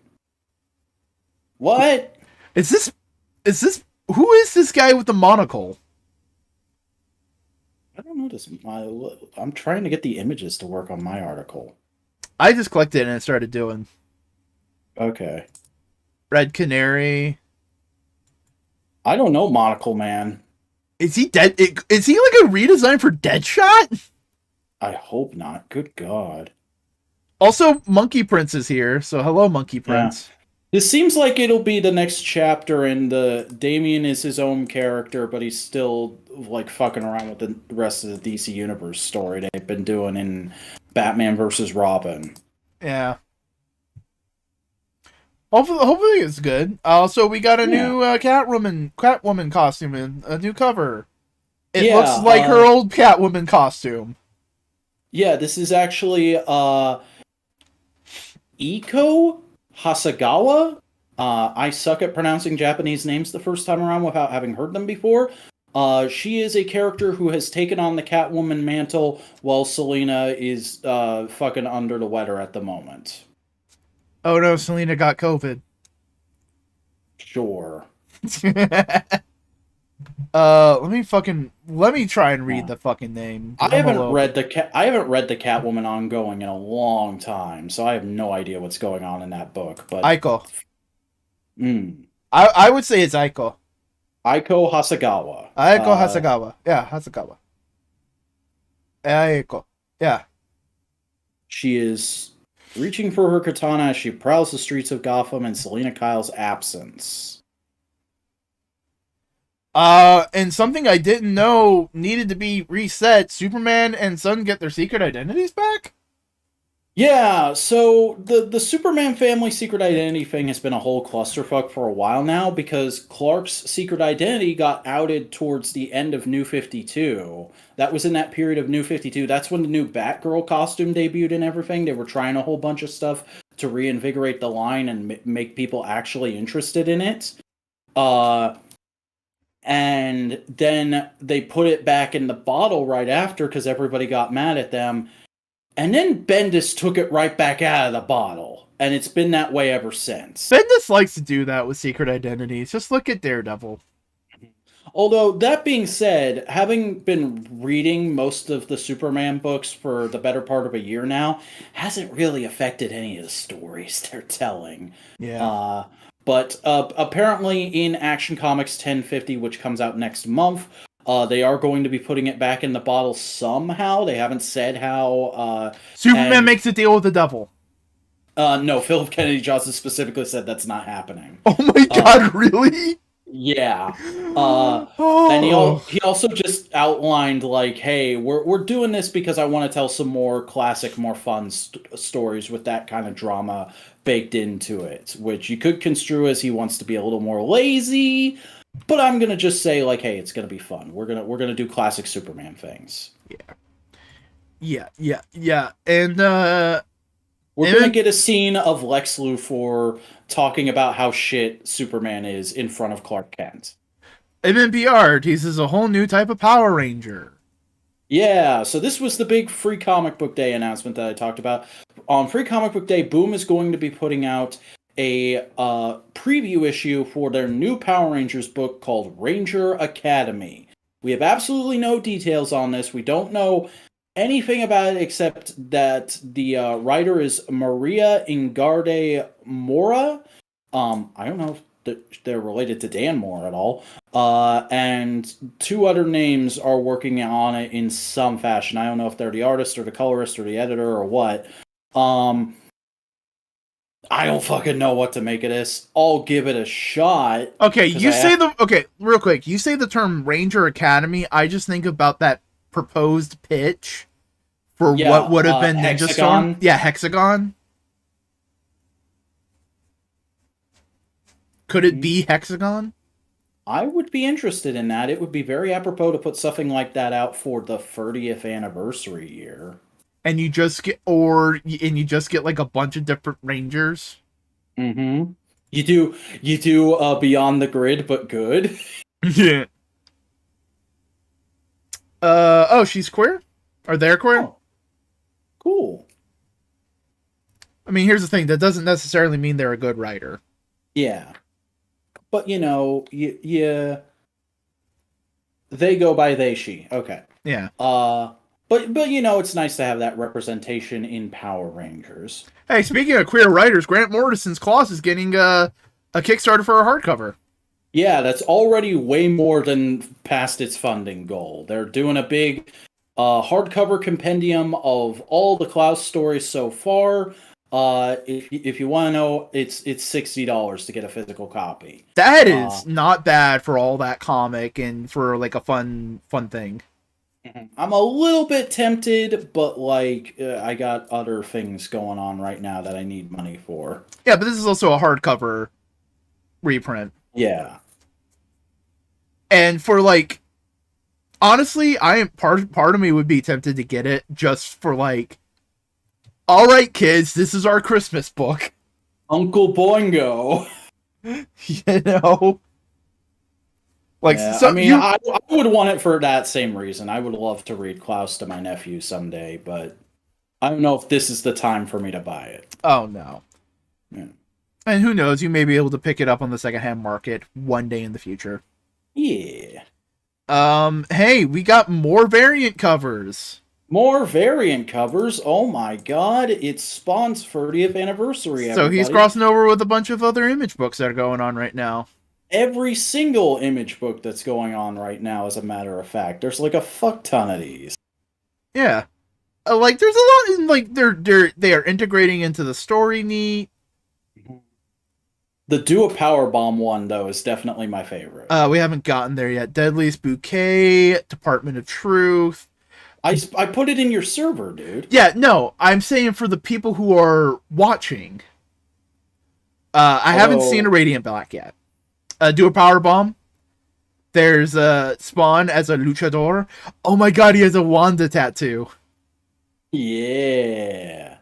It's fucking great. The Kaya cover is pretty cute. I'm a little bit ahead of you. 8 Billion Genies, Gospel. Oh my god, they did a Lovesick variant, Hell and to it Pay. actually looks pretty cool. Hexware. Hitomi. You've been reading Hitomi.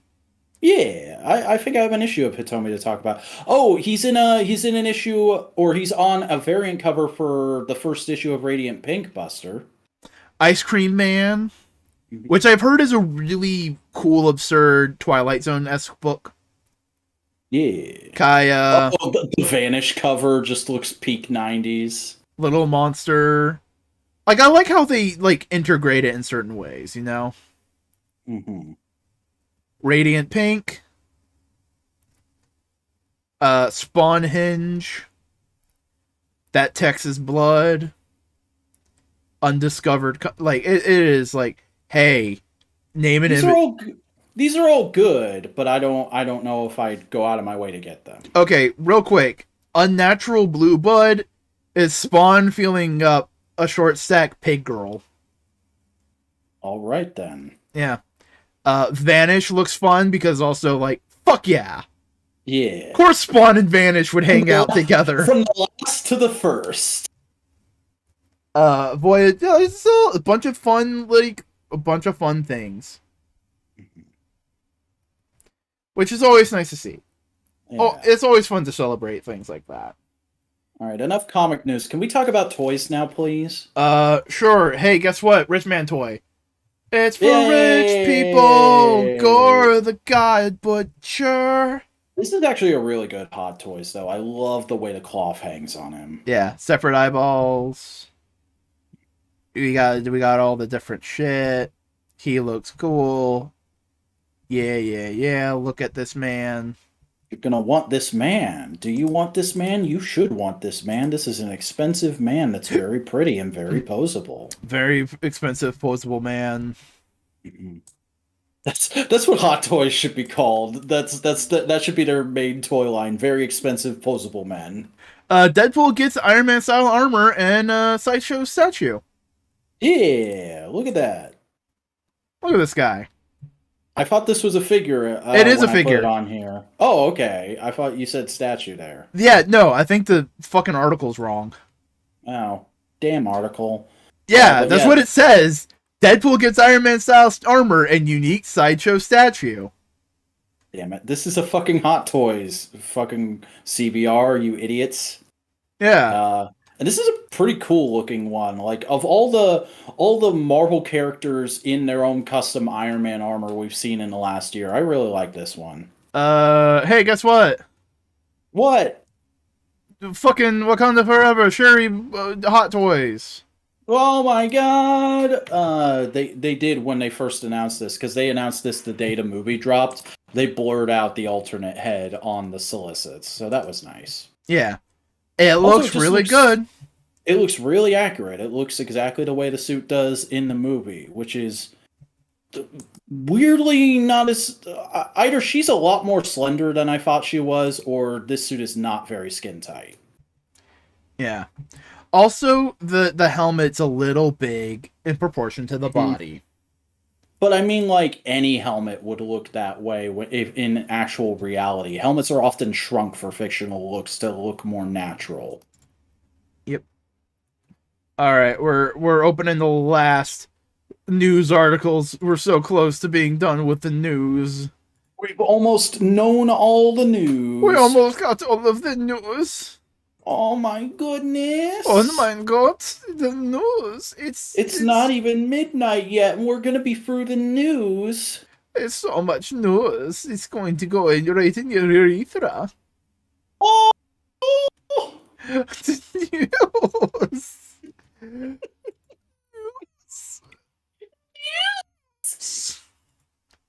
News. Why does anybody watch this channel? News. I watch it for the news. You're very out of date. I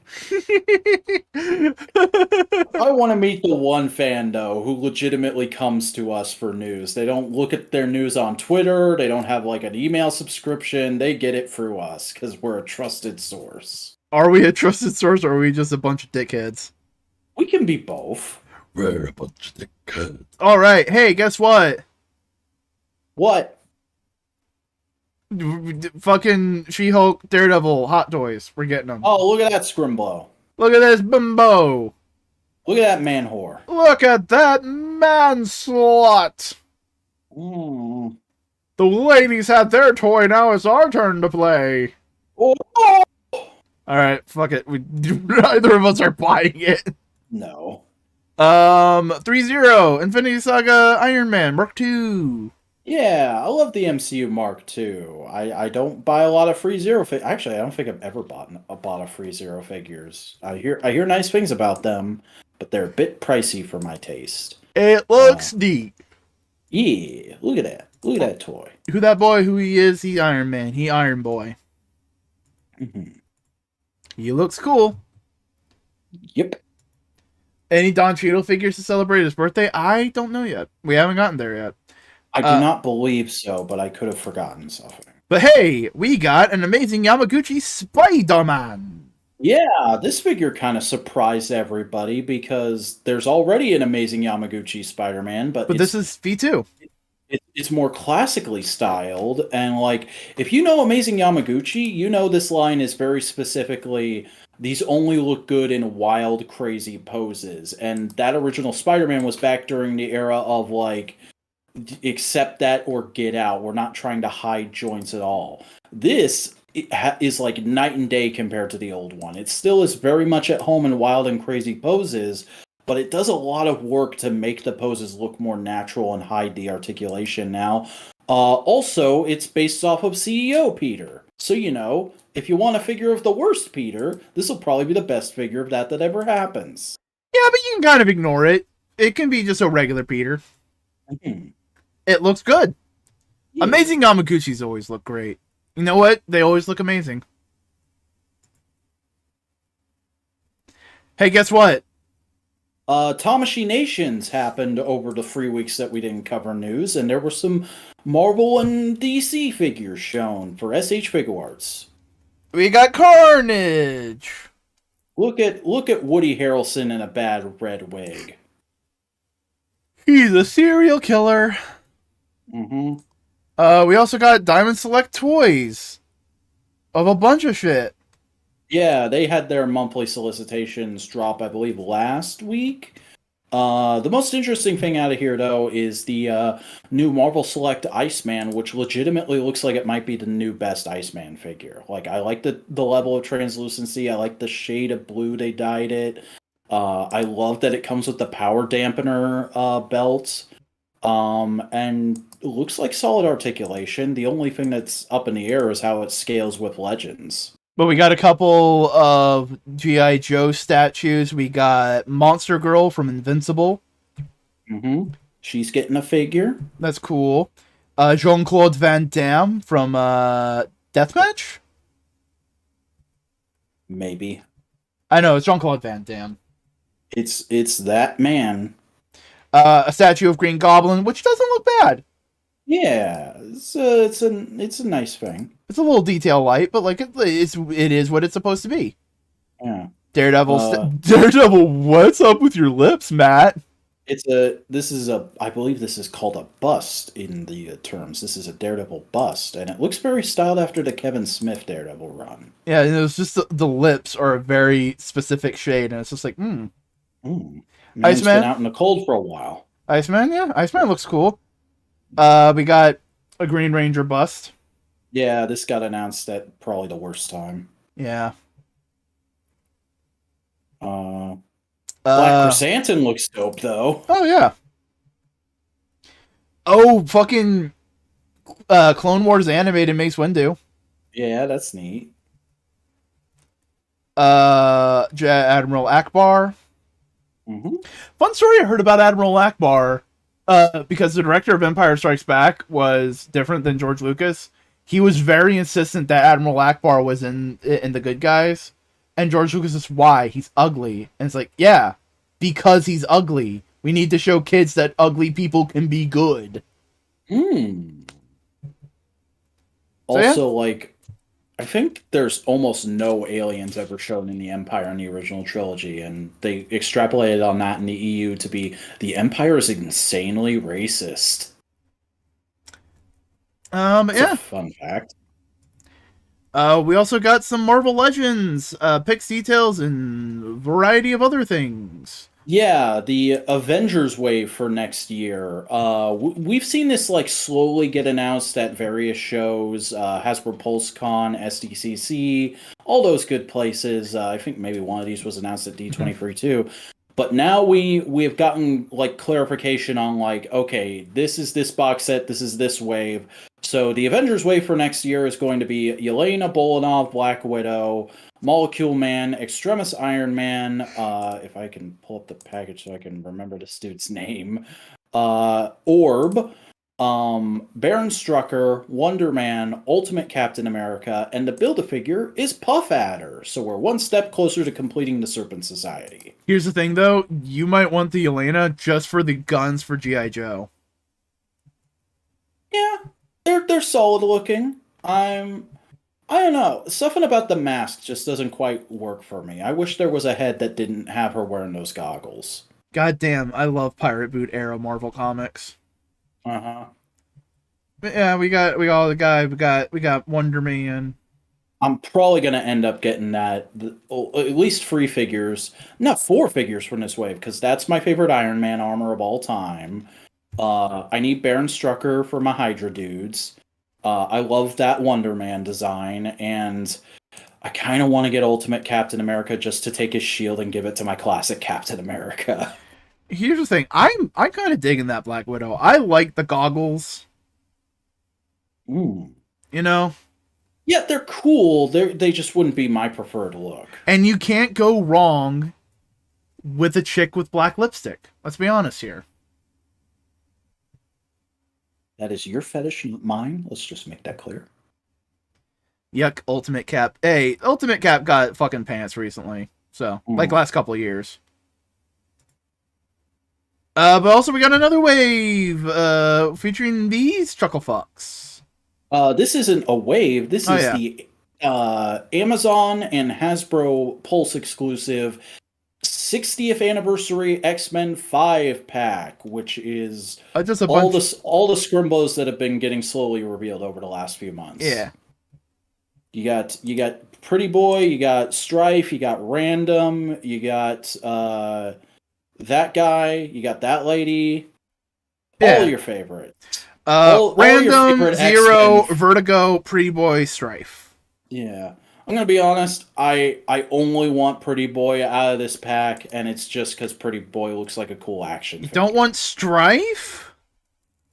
And his big dumb helmet? I appreciate Strife for the 90s goof that he is, but he is not a character I'm particularly fond of. Hey, guess what? You know how they've been doing Danger Room costumes for a lot of the X-Men? Yeah. We got Gambit. Yeah, Gambit in the Strike Team suit is going to be coming very soon. It's mostly reused parts, but apparently the one hand holding the burning card, the single burning card, that's a new part, and the head is new. Thanks. Yeah. I like the head sculpt. It's fairly solid. SH Figure Arts Black Adam. Now you can buy 2 SH Figure Arts The Rock. Yeah, look at Dwayne. Look at Dwayne. Look at Dwayne getting all up with them Japanese toy manufacturers. Look at Dwayne being Dwayne. Mm-hmm. Metacom, Mafex, Hush, Poison Ivy. This is by far the most hype announcement of the month for me because I've been going back and forth ever since the line started on whether or not I was going to collect Mafex Batman Hush, because it seems to be like everybody's adult collector generic DC line at the moment. this kind of seals the deal of I have to get in on this line for me, because this is the first classic Poison Ivy figure anybody's done in like 15 years, and it looks significantly better than the last one.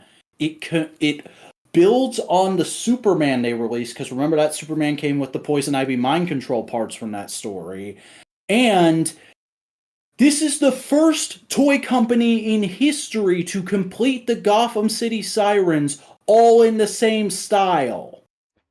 Damn. Yeah. It's a good looking Poison Ivy.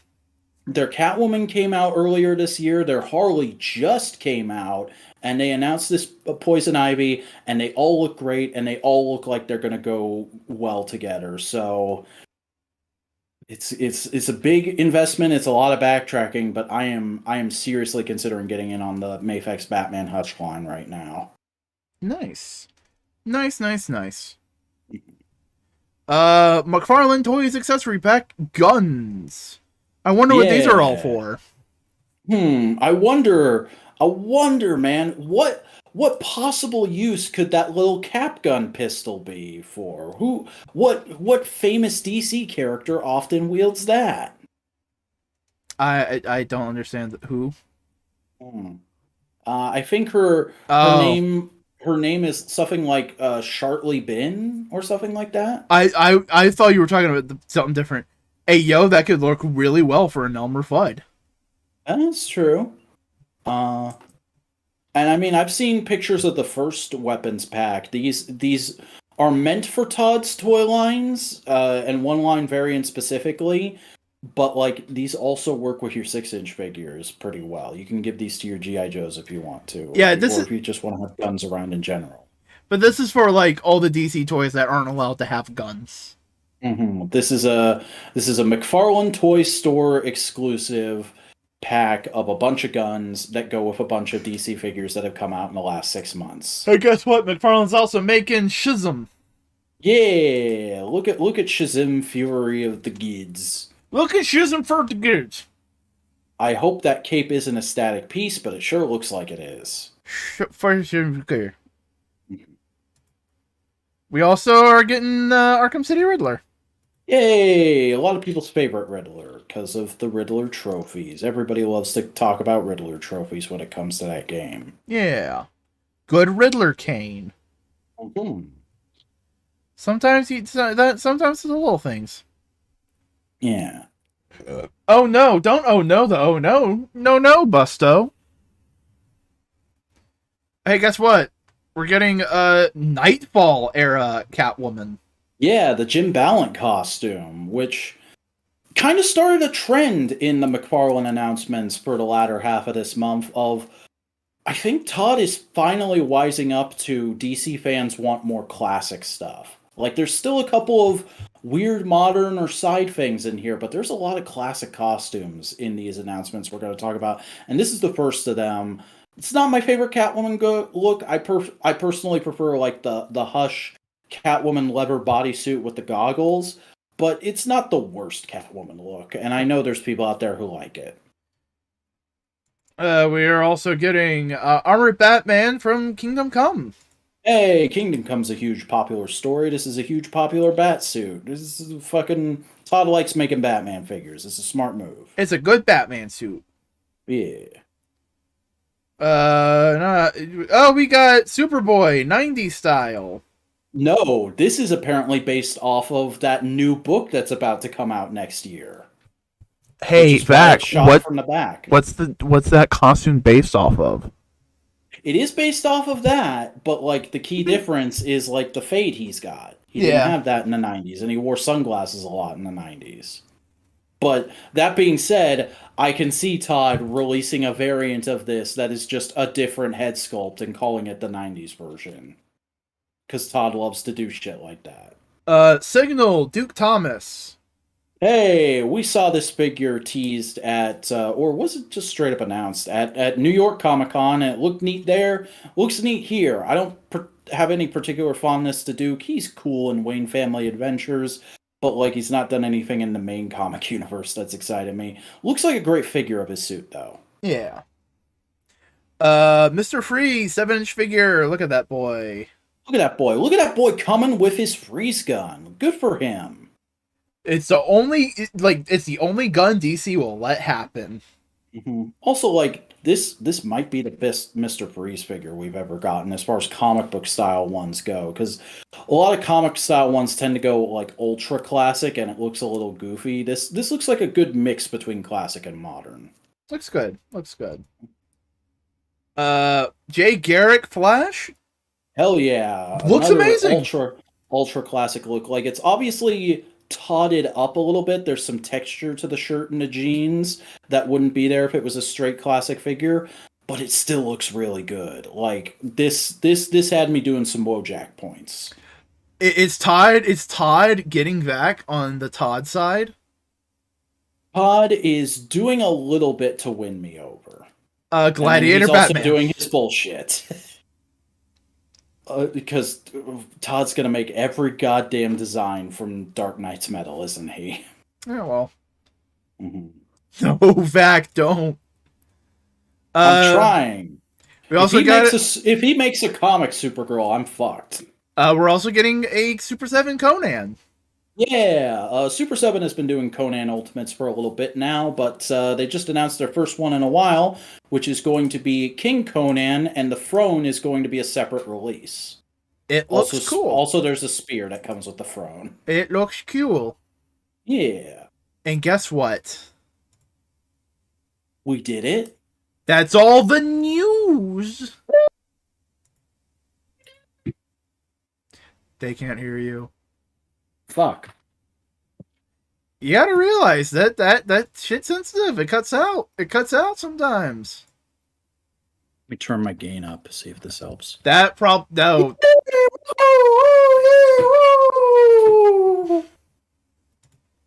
We did it. We get it through the nose. We got through the news. Hey, guess what time it is? Is it comic time? It's time to talk about over 30 comics. Oh, good criminy crap sacks, boys. Hey, guess what? The first comic's loading up. The first comic we got to talk about. Guess what? It's Gold Goblin. Oh my god, this was way better than it had any right to be. This is surprisingly good. Yeah. Where the fuck is this? It's in your memory. Remember it. I'm trying to find it on my phone right now, but I have over 30 comics open. Okay, here it is. Oh, hey, look at that. I paid $21 to Disney Plus. But basically it's Norman going like, I have fucked up way too much. I fucking suck. I am the worst guy ever. I have to try. I have to find a way for Gwen's ghost to forgive me. And, like, that's actually really... We'll talk about 01 when we're good and ready, Buster. Don't rush me. It's in here. And then he fights Jack-o'-lantern, a.k.a. Lame Green Goblin. A.k.a. Lame Hobgoblin. Mm-hmm. And like, Norman goes like, you gets him to sign a skull. Yeah.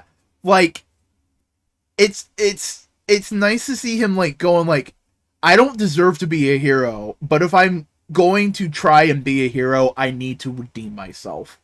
Mm-hmm. You get the feeling that he's been hemming and hawing about this the entire time. Yeah. But, like you said, it is better than it has any right to fucking be. Yeah, I was expecting this to be absolute dog shit. It's solid. It's tolerable. Good. It's good. It's not great. It's good. Yeah. You read DC Mech. Oh god, where is that? In your memory. Just remember this shit. How can I do that? How can I do that when I'm a stupid motherfucker? Okay, this issue is pretty solid. It's basically the kind of catch up before we dive back into the main story issue of Kal-El hanging out on the Kent farm and getting his good middle American morals drilled into him by the Kents. There's also a nice scene where Flash and Wonder Woman bond because Steve Trevor died in the last issue, and we get a little flashback scene of how Barry Allen died in this universe. And they get to kind of like reminisce together. And we also find out Batman's origin in this. There's a lot of origin going on in this issue. Uh, basically, Batman's parents were killed in a mech test flight by Lex Luthor. And so Lex Luthor is the Joe Chill of this universe. Oh. Yeah. And Batman apparently tried to kill him once and went, nah, fuck it, this would cause too much bullshit. I need to try some other things.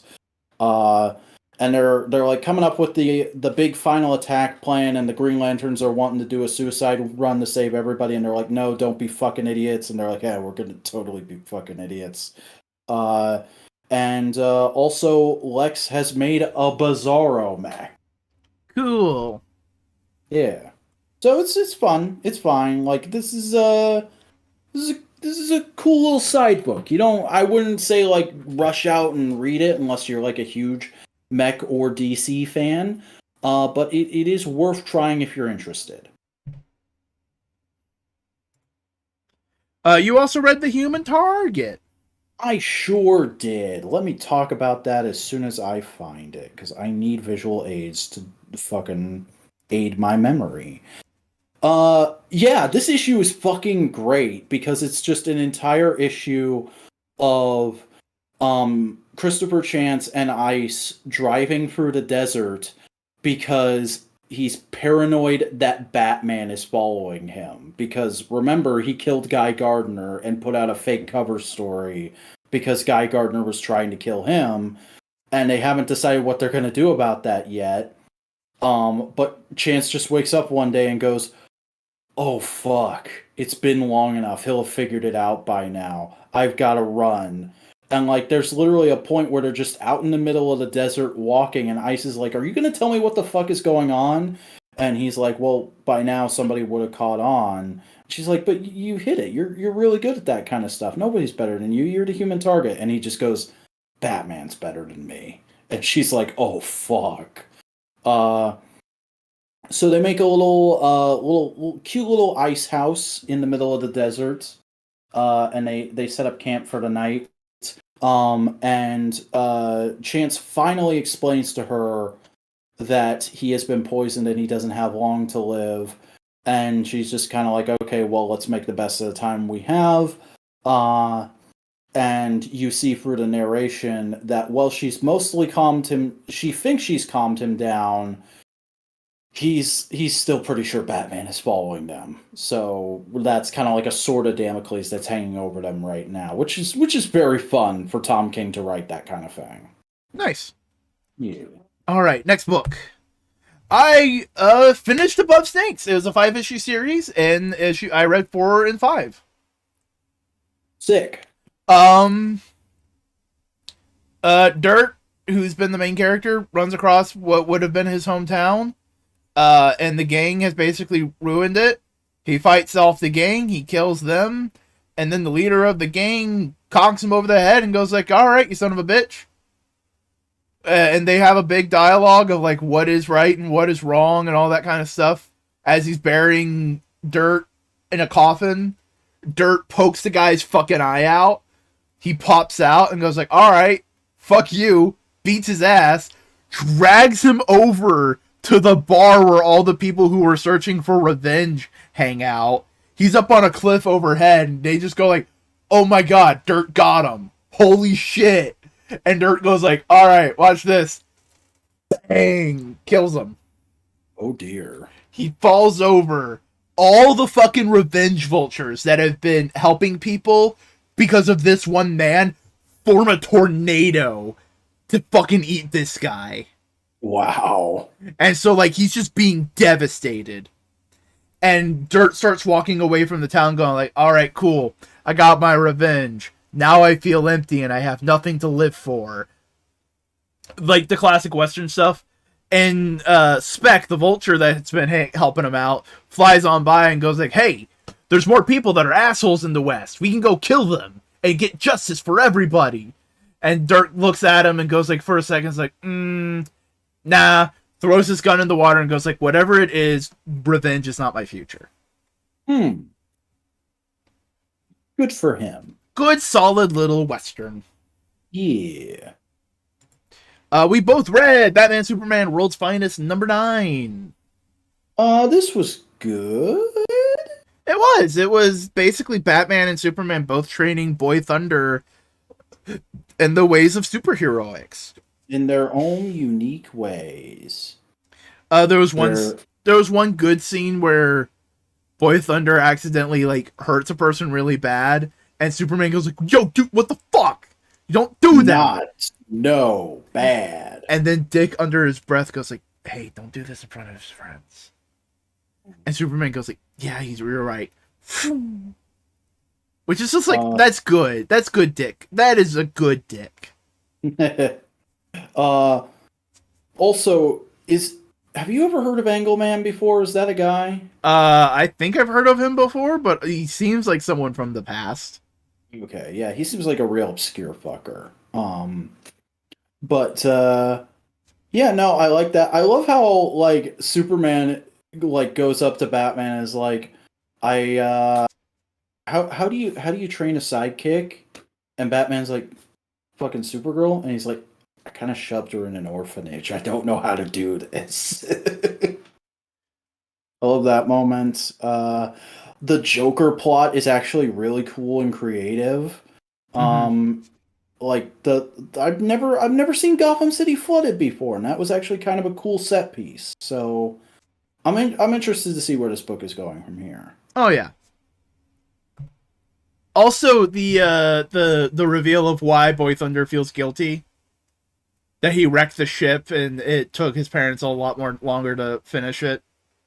Yeah, I forgot about that shit. Which, like, that totally tracks and makes sense for the character. But it's also not like, I caused the end of the world. Good mix. We both read Immortal X-Men. Number 8. How about AKA, these lesbians be planning shit. Crazy lesbians in time? What is this, a Doctor Who episode? No, because Sherlock Holmes is a woman. Dude, the fucking... oh yeah, you didn't get to that because you didn't watch the Moffat era. But Sherlock Holmes is a woman in Marvel because it's Mystique. Oh no, this is very much what history says they were roommates because Mystique disguises herself as Sherlock Holmes as a man. And Irene is constantly just like, the fuck are you doing? Are you fucking serious? Alright. It's a mystery! Don't tell me how to solve it. I like seeing a goofy Mystique. That's a nice change of pace. I like her being happy. It's adorable. Remember, she also fucking abandoned her baby out in the wild. Yeah. Fuck Mystique. But also fuck Mystique. But basically, they go and solve they go and try to solve a mystery with Nathaniel Essex. And he's like, hey, have you heard of the plot of Dr. Jekyll and Mr. Hyde?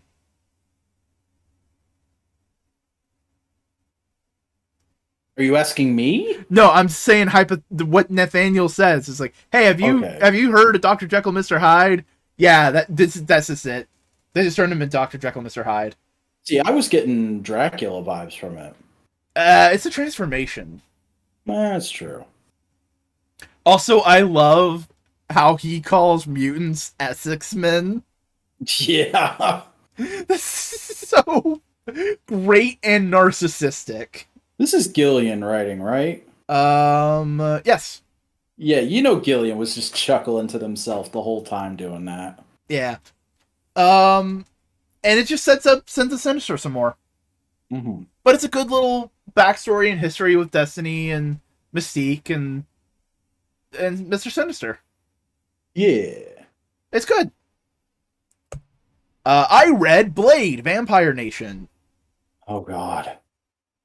It's a one-shot. It's a political thriller in the Nation of Vampires. Oh, okay. Where we actually explore that shit some.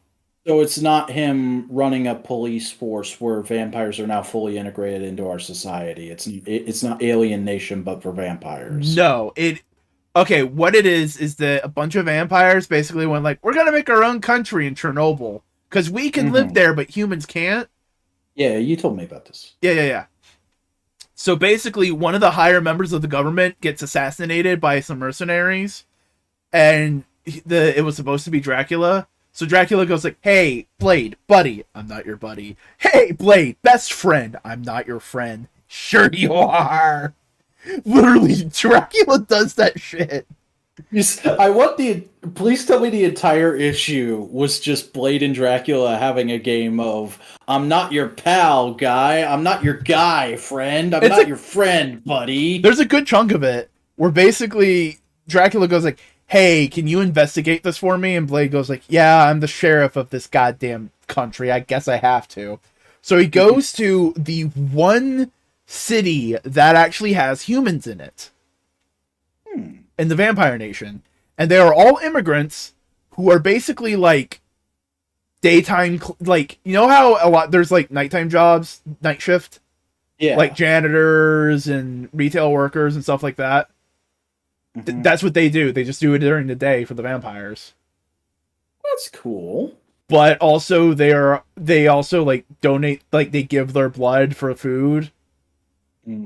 And there's also a certain group of human population that basically live a life of luxury, but every so often they're hunted by vampires so they can feel the thrill of the hunt again. Of course. But they don't kill them. They are just chased for their lives. And it's an amazing scene because you see it's an amusement park and one guy goes like, "This is fun, I guess." And then vampires attack.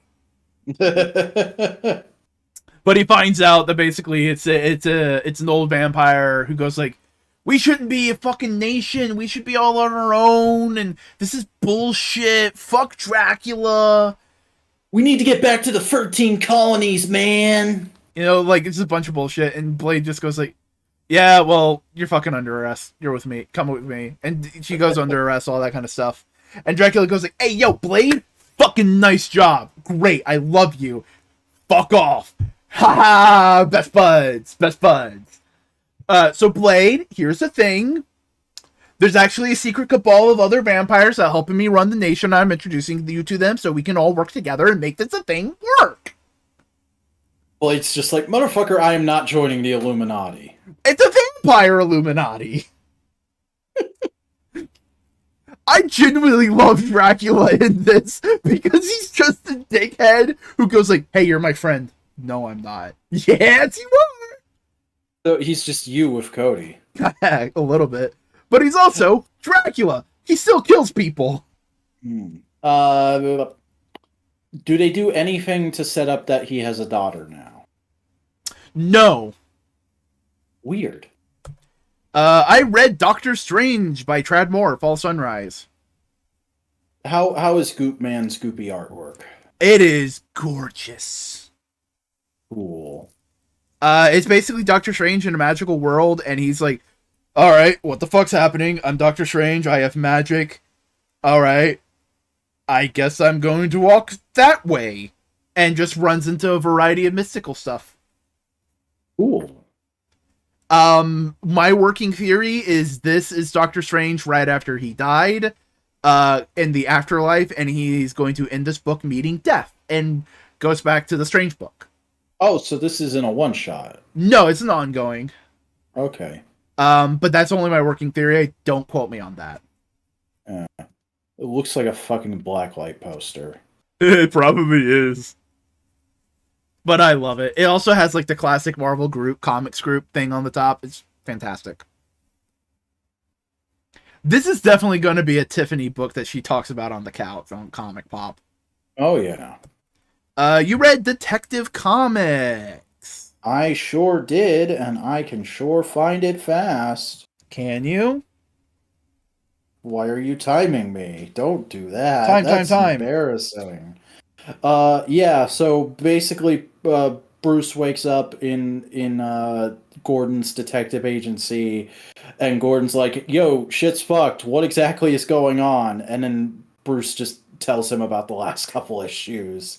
All the while, Two-Face is falling deeper and deeper into being Two-Face. And then Bruce goes out as himself to meet up with one of the royals and kind of welcome them to the city.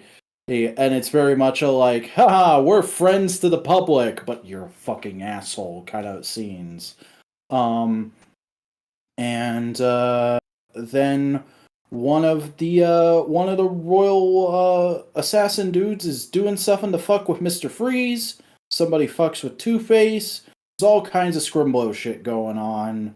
I don't know where this book is going anymore, but it's very interesting. Yeah. You also read One Bad Day, Mr. Freeze. Yeah, this was fucking great, honestly. Like, the One Bad Days have been so very hit or miss, but this feels like an episode of the animated series. Like, genuinely, it is just like Batman and Robin are doing crime fighting shit, and this is like young Dick Grayson Robin are doing crime fighting shit, and Dick Grayson is like, come on, it's Christmas time. We have to be a little nicer to people. We can't just beat the shit out of every criminal. Oh, and Batman's like, and this is like early years. No criminal can be redeemed, Batman. And he's like, come on, Dick is like, come on, there's got to be somebody out there who we could redeem. We could do something nice for somebody this holiday season. And he's like, well, there is one guy who I thought might be able to redeem himself. And so they go and grab Mr. Freeze, and they're like, yo, we're going to set you up with this lab, and you're going to stay here, and you're going to try and cure yourself and your wife, and you're just going to do that. And if you fuck around at all, you're going to find out. And Freeze tries. He really tries to cure Nora, but he just can't do it, and he gets frustrated, and he blows the whole fucking place up. And then he goes and does some more crime shit, and Batman beats him up good, and Robin is like, you put him in a LexCorp lab instead of a Wayne Tech lab because you knew that was going to happen, didn't you? And he's like, maybe. And that's the book. It's a fun book. I like it. I like the button, though. It's like, I didn't want him blowing up my shit. Yeah. Also, look at this wonderful panel of Batman, Dick Grayson, and Alfred having a Christmas Eve hangout. Yeah. Yeah. All right. I read Defenders Beyond issue 5. Oh, Jesus, here we go. Are you ready for one of the more scrimblow bimblow Marvel books? Jesus, take the wheel. So they enter into the House of Ideas, and they meet the One Above All. And the One Above All basically goes like, hey, yo! What does he look like? He's more abstract in this. He's not meant to be like a specific creator.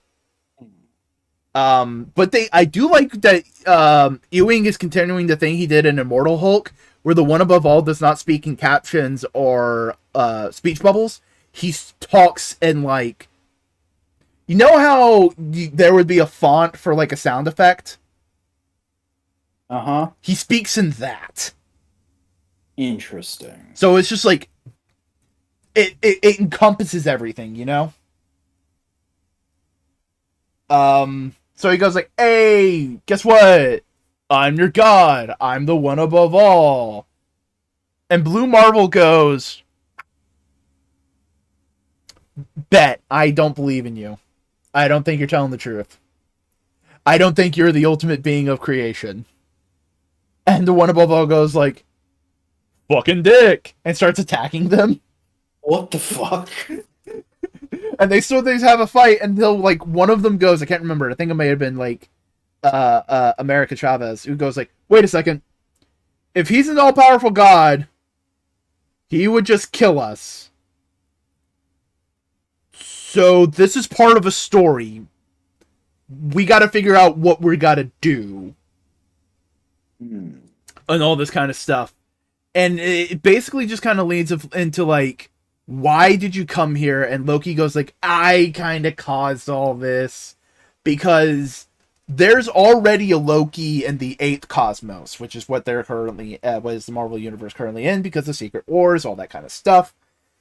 And I'm the Loki from the 7th Cosmos, and I am partially afraid of what will happen to me. Will I just disappear? What's gonna happen?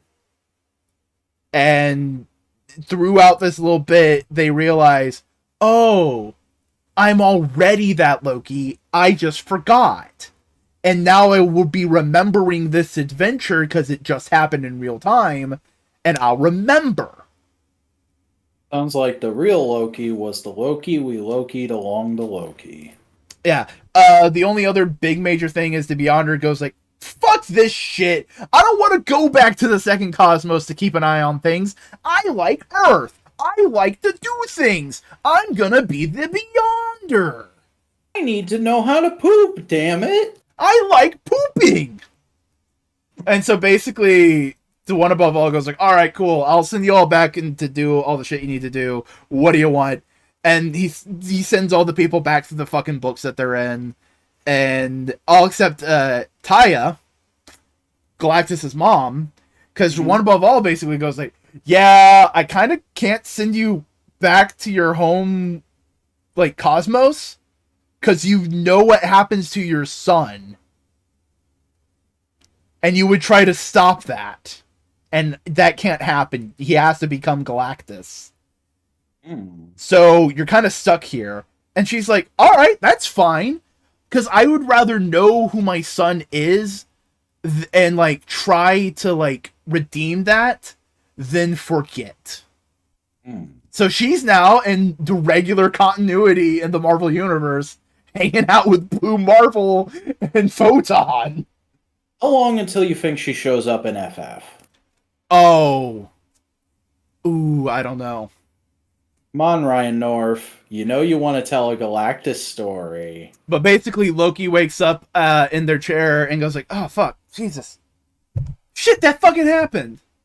Wait a second, pulls off the bit of their horn. I'm a Trinity mask. Oh, shit, that's good. Oh, fucking good job, me. Good job, me. And that's the end of the book. Don't worry, Ted. We just need to remember to put this in that one place so that we can get it later. But yeah, overall, it's a fun exploration. Oh my god. I got it. Thank you. We'll continue the podcast. We currently have a bot in the chat. And it just got blocked. Hey, guess what? We both read X-Men number 17. Yeah. What the fuck happened in this book? Forge meets Darwin, and Darwin goes like, hey man, I'm kind of like an AI immortal being in here, and I'm happy not being a character in the main books. Thank you very much. It's more like, yo, dude, I'm in, like, watching and keeping an eye on this is enjoyable, and I'll do that. There were 17 X-Men? There's been more than 17 X-Men. There are plenty of X-Men. And Forge rescues Laura. The Laura that's in there, meaning that there's now 2 Lauras out there. What book do you think is going to deal with that? Is that going to be in the next issue of this, or is that going to be in Wolverine? I don't know. But basically, it doesn't matter, because Sync and Wolverine fucking embrace, and it's like, oh, that's adorable. They should just fuse them. They should just do a quick little one issue where they're like, yeah, it would be best if we just fused. Yeah. And Forge, basically, by talking to Darwin and talking to, like, a couple, like, one of the post-humans and, what's the suit's name? Caliban. Caliban. Which, by the way, I love the whole issue. Caliban is just going, you sure I gave you permission to use my body for this shit, man? It basically goes like, fuck, I've been a fuckhead.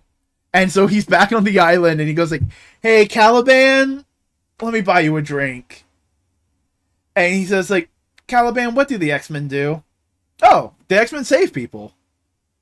Right.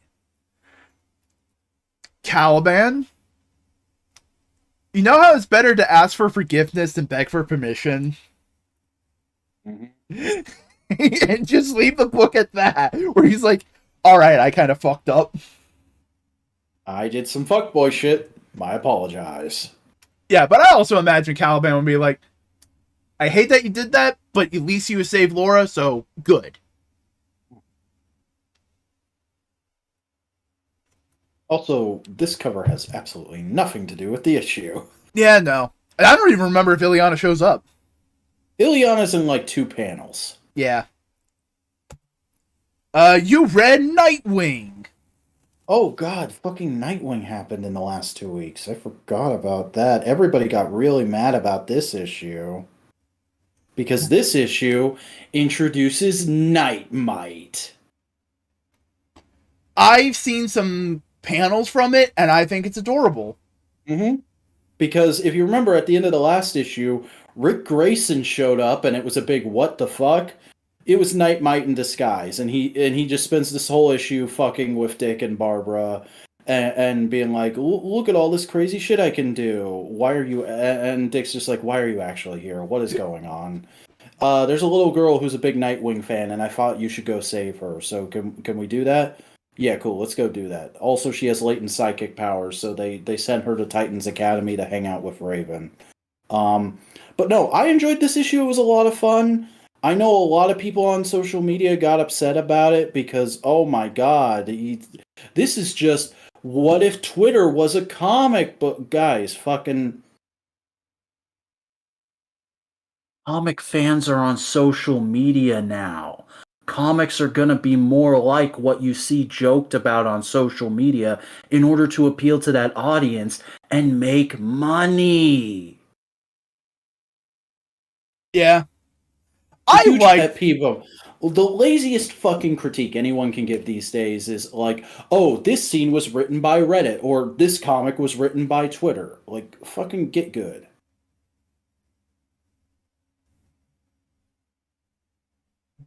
Also, I love that Batman shows up for free panels just to go, oh, look, you developed an imp. That's cute. Oh, man. The Flash should have an imp. The Flash should have it. Everyone in DC should have an imp. There should be like a whole imp DC pantheon. Let's get that. No. You know who the only person who should not have an imp? Or if they do have an imp, it is completely the opposite of everyone other's imp. Plastic Man. Yeah. His imp is a businessman who's just like, I really enjoy your adventures. Plastic Man's imp is like looks like Grant Morrison and talks like fucking oh god, what's that guy's name? Bueller. Yeah. Bueller. That guy.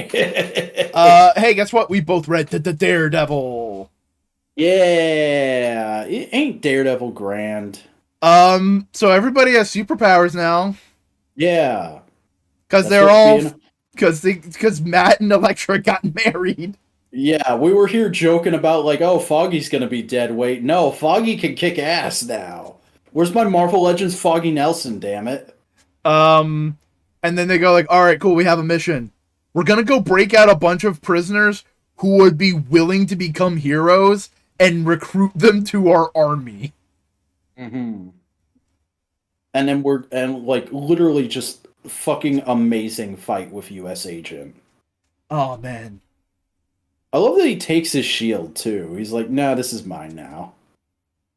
I saw some people complain that US Agent was kind of like a fucking bootstrappy dude. Police, he's a cop. Have you heard of US Agent? Yeah, no, but they were like saying like the complaints were like, oh, it feels like a character regression. You mean a cop acts like a cop?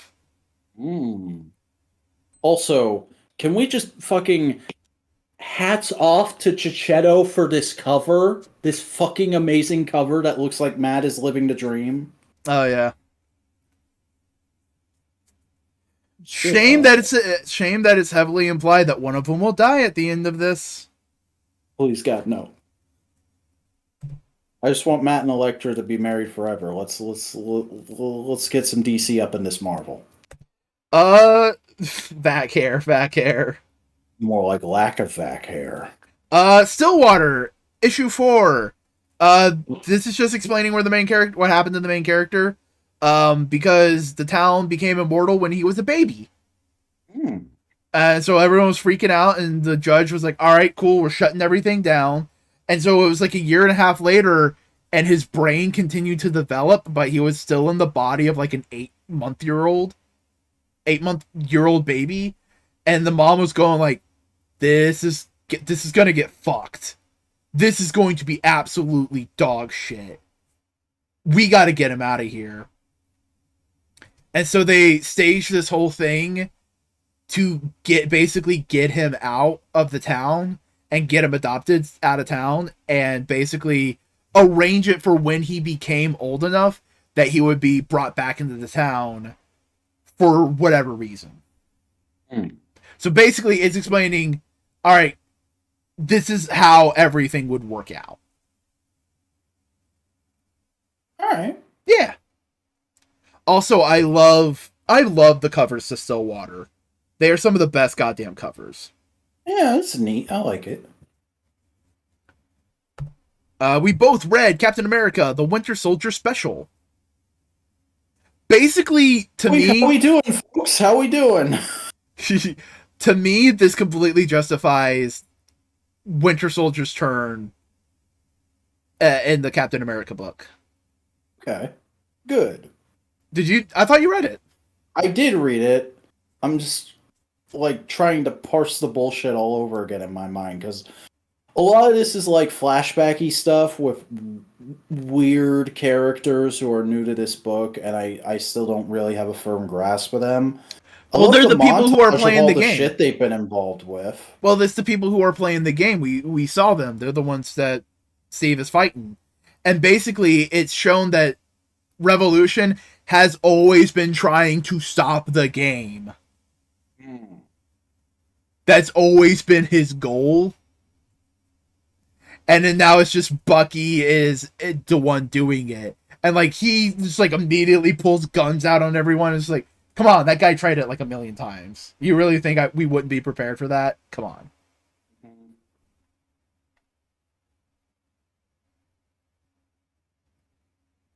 And it just sets up everything.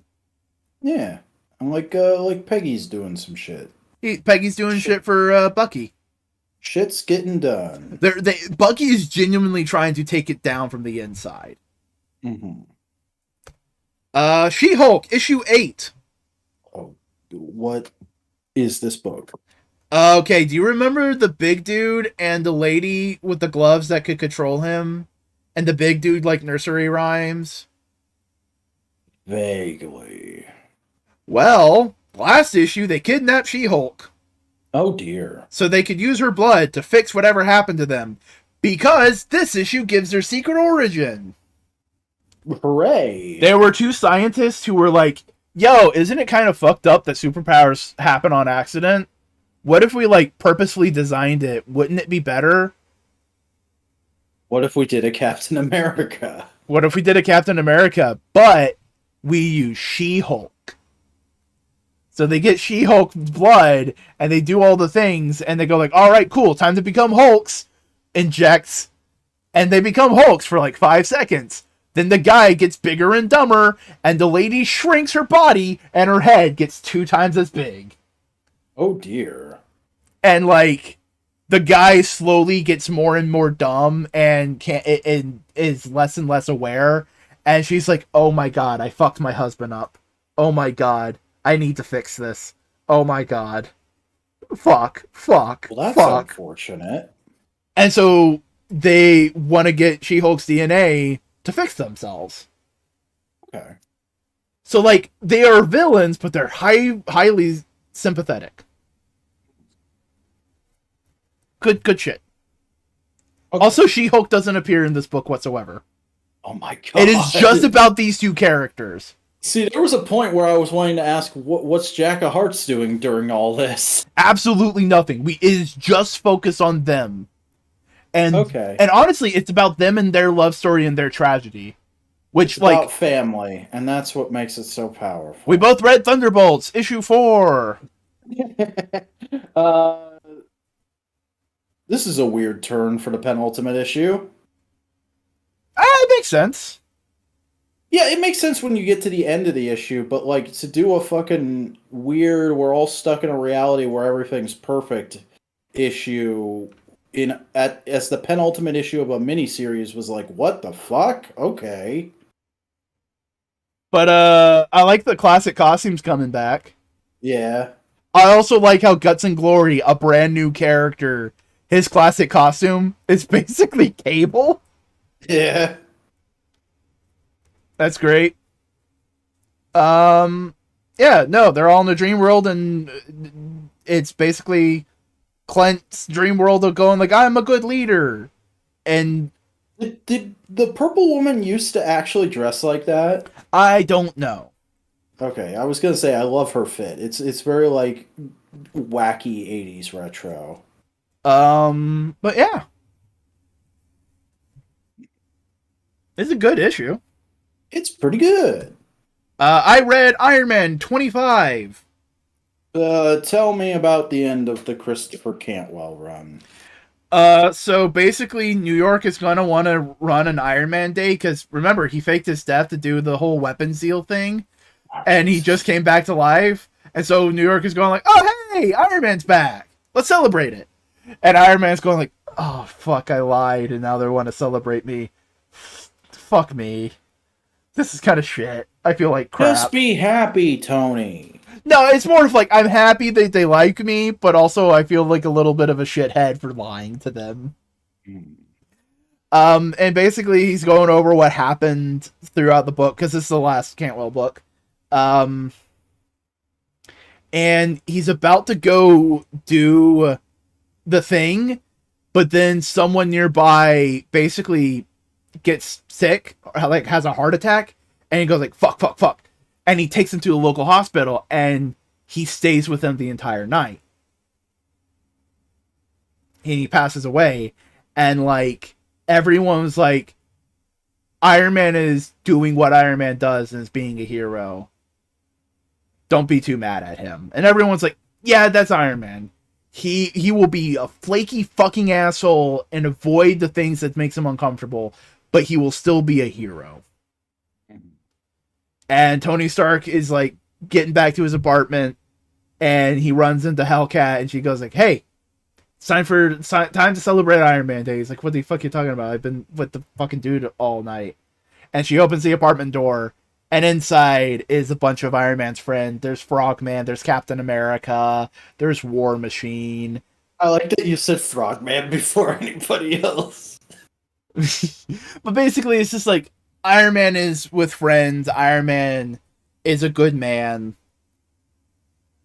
You like Iron Man. You read Iron Man. A guy wrote Iron Man, and now he won't anymore, but a different guy will. How about that? Yeah, and also like a little preview for what's coming up next. Sick. You read Mighty Morphin Power Rangers. Oh god, you actually picked the thing I was thinking about for once. I have to pull it up. Haha! I am Big Boy. Okay, Mighty Morphin Power Rangers number 102. If you remember in the last issue, Rhea Repulsa showed up now as Mistress Vile, and this is just basically a full issue of her kicking the shit out of everybody. She's got a new Scrimblow henchman with her called the Vessel, and the Rangers are basically no match for the two of them and the Throne monster from the last issue, and they have to go into retreat. She fucking tears Zed's mask off, and he looks exactly as horrifying and fucking what's the word? Cronenberg-esque as you would imagine. But they drag his ass to Serpentera and then fly it to escape.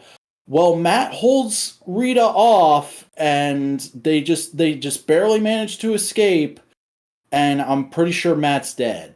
I'm pretty sure Matt fucking died in this issue. Like, they don't explicitly show the moment, but everybody acts like he died, and then they show Rita fucking with his not conscious body. So that's probably as close as you get to death in a Power Rangers comic. Back, Buster's asking Gray. the real questions. Is the MMPR comic good again? It's good if you like Power Rangers comics. And they get back to the command center, and Zed's like, Zordon, you have to help us. Just, you gotta call everybody. We're fucked. She took over the base, and she's going after the one thing that's gonna fuck us all. The Zeo Crystal. Are we finally getting Zeo? God, I hope so. All right. I liked it. It was fine. Yeah, mixed feelings. Exactly. That's why I worded it that way. Read it for yourself and decide for yourself. Don't fucking my ass. Don't fuck Vac's ass. It's a no-go zone. Sorry, fellas. Hey, guess what? Action Comics number 1049. Tell me about it. Yeah. Tell me about it. Tell me about it. Tell me about Superman and his big super cock. Well, first we gotta talk about Lex Luthor and his tiny Lex cock. Hey, we do not body shame cocks. It's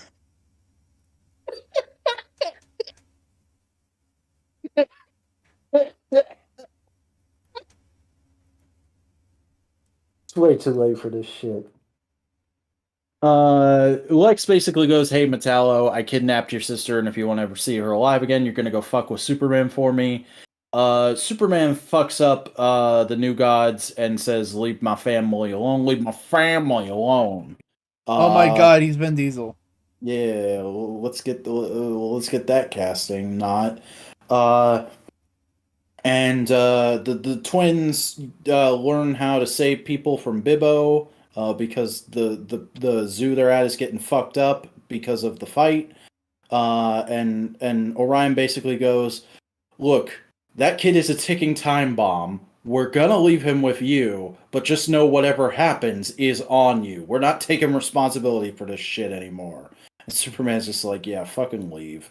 And then we get a really cool scene of Superman going to the people of Warworld and basically being like, "Hey, we've worked it all out.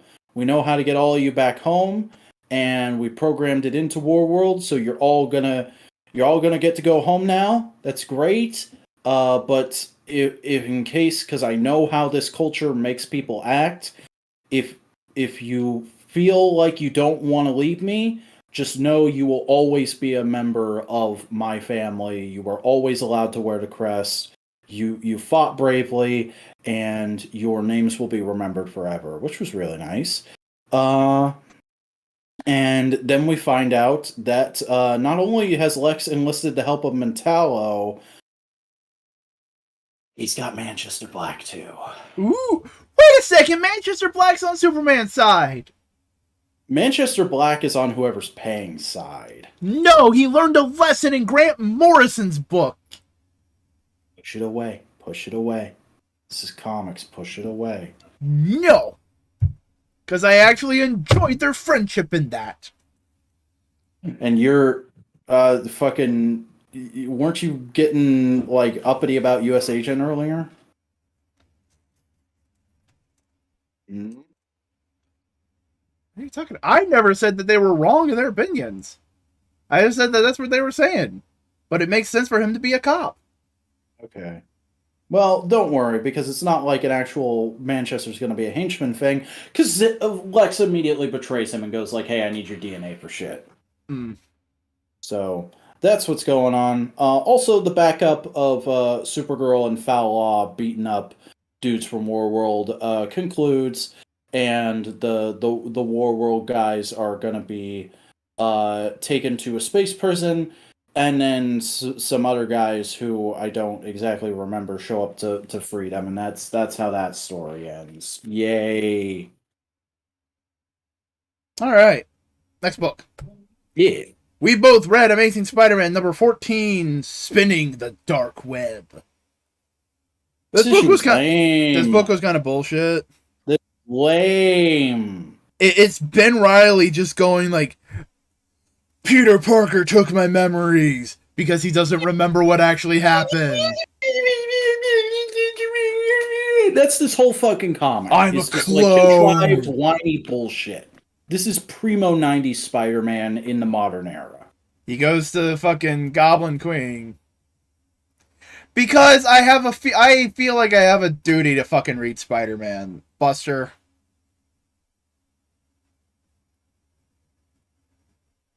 But he goes to Goblin Queen and he goes like, "Hey, we're both clones. I want Peter's memories. You want Jean Grey's memories. And we're gonna steal their souls." Also, Jenny gets a superpower thing now. She's Hollow's Eve. That's not derivative or boring or Marvel Legends bait at all. I do like the concept behind the character, though. I do like the concept that she has been changing identity so much that they're all masks. And now she has different, like, she can put on a Halloween mask and it gives her different abilities. The concept is there. The costume Also, may need a little bit of a refinement. At the moment, Buster, I am only planning to read Spider-Man until this event wraps up, and that's only because it's going to affect Ileana Rasputin. Also, that doesn't look like a Spider-Man on his chest. It looks like a centipede. Sure does. Alright, no more Spitter. Hey, guess what? You get to talk about a different Bugman that's disappointing.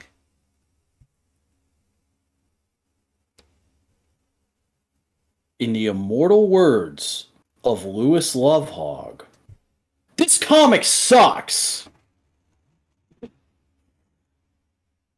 Like, how much does it suck? Like a lot, dude. A fucking lot. It is the most... I'm gonna go through this fucking... I'm gonna scroll through this and talk about this. This is the comic we're gonna take a while on this week, everybody. Because they start by doing an introduction for the basic plot and all the principal characters. And then there's like 2 full-page spreads of them outlining the plot again. Just so we're sure you know what happens in the show, even though most of the people buying this are going to be people who have seen the show. And then the fucking first scene is Ames interrogating Aruto, even though this is set at a point in the series when they're already allies and have the down low on what each other are doing. And the art is like the most stiff, basic, we're barely trying bullshit I've ever seen. And I'm not gonna lie, most of the characters look like they're whitewashed to me. I'm sure that's not the intention, but good God, Aruto looks like average blonde-haired, blue-eyed white boy to me. I don't like that.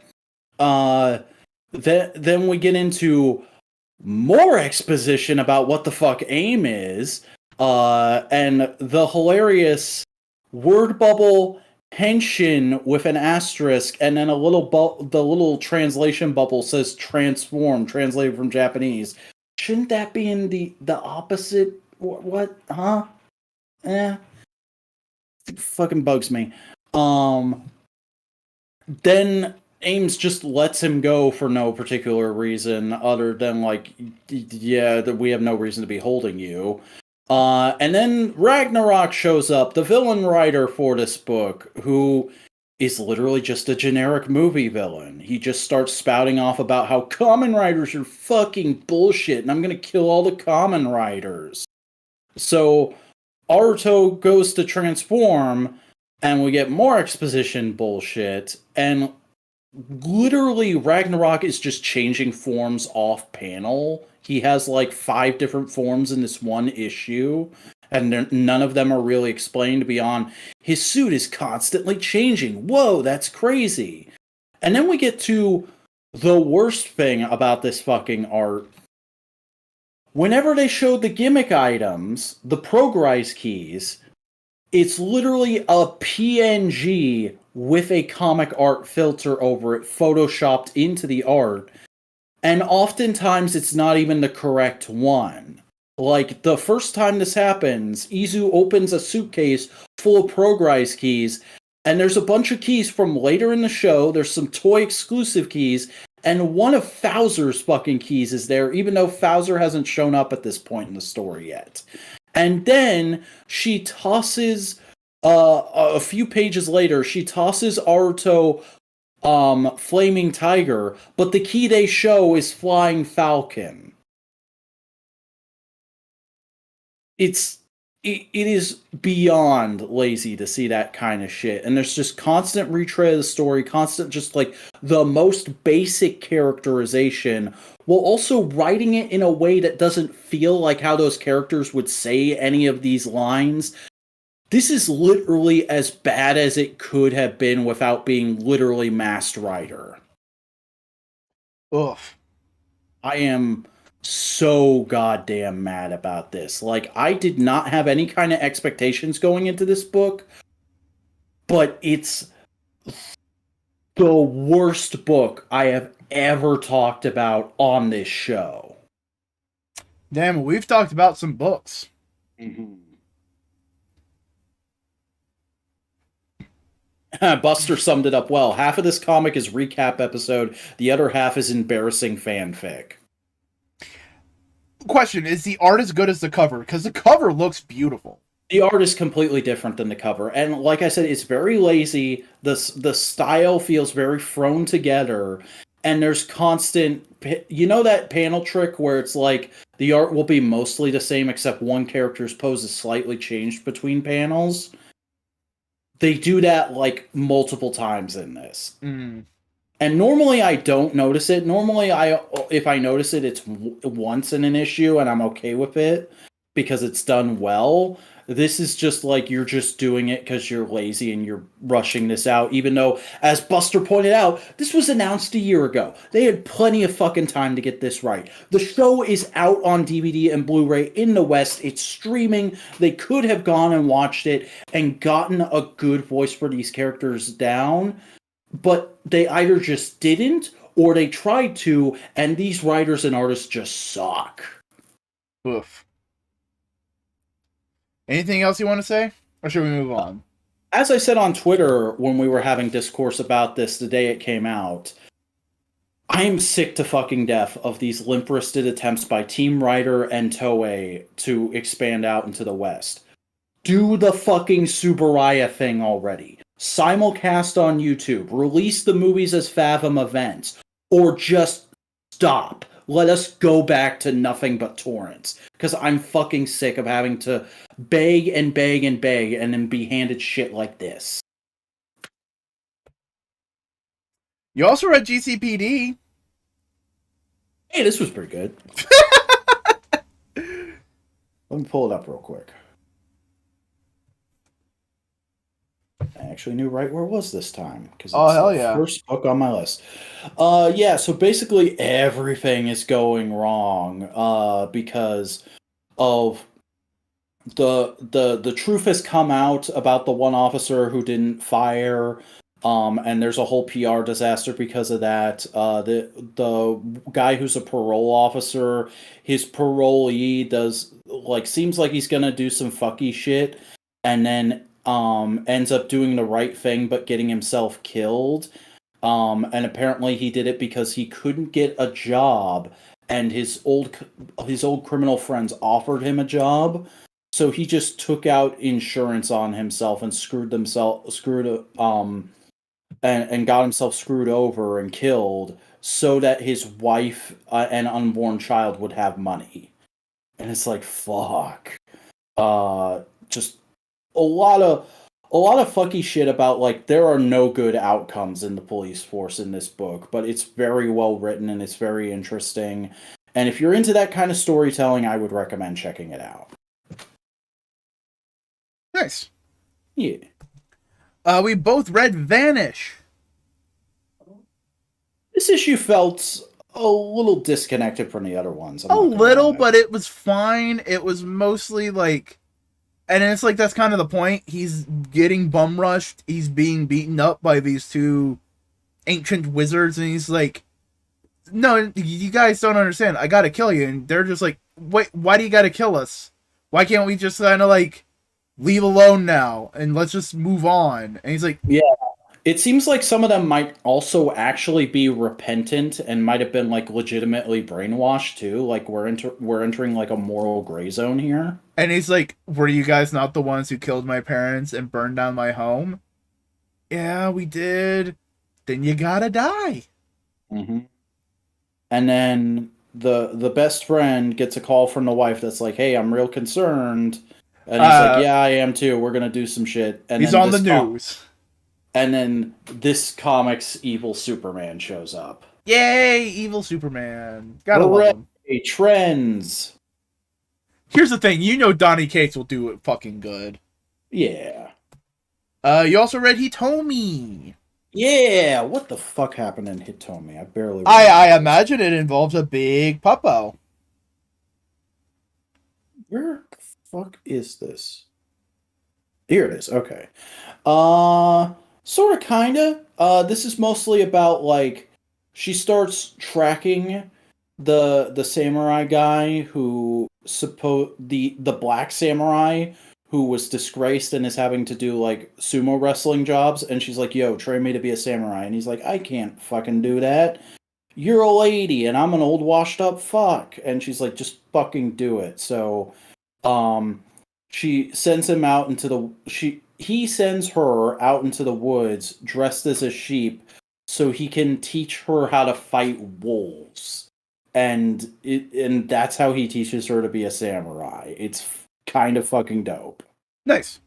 Yeah. And we get like a whole montage of them training that basically says there's going to be a time skip next issue. Cool. You also read Dark Knight Crisis, Worlds Without Justice League, Batman. This was kind of lame. Like, I think a lot of the writers for these Worlds Without a Justice League books just didn't understand the assignment. Because it's supposed to be the heroes are trapped in their ideal world. And Batman's ideal world is a world where there's a clone of him, and one's Bruce Wayne and one is Batman. And he's being Batman at infinitum in this weird steampunk future world, but the outside is a crazy zombie apocalypse, and he keeps discovering that, and Alfred keeps having to erase his memories so he can keep being Batman forever. Which is really fucking stupid and just shows you don't get Batman if you think that's Batman's perfect world. Also, there's a Zatanna backup that didn't make any fucking sense either. All right. You also read The Flash.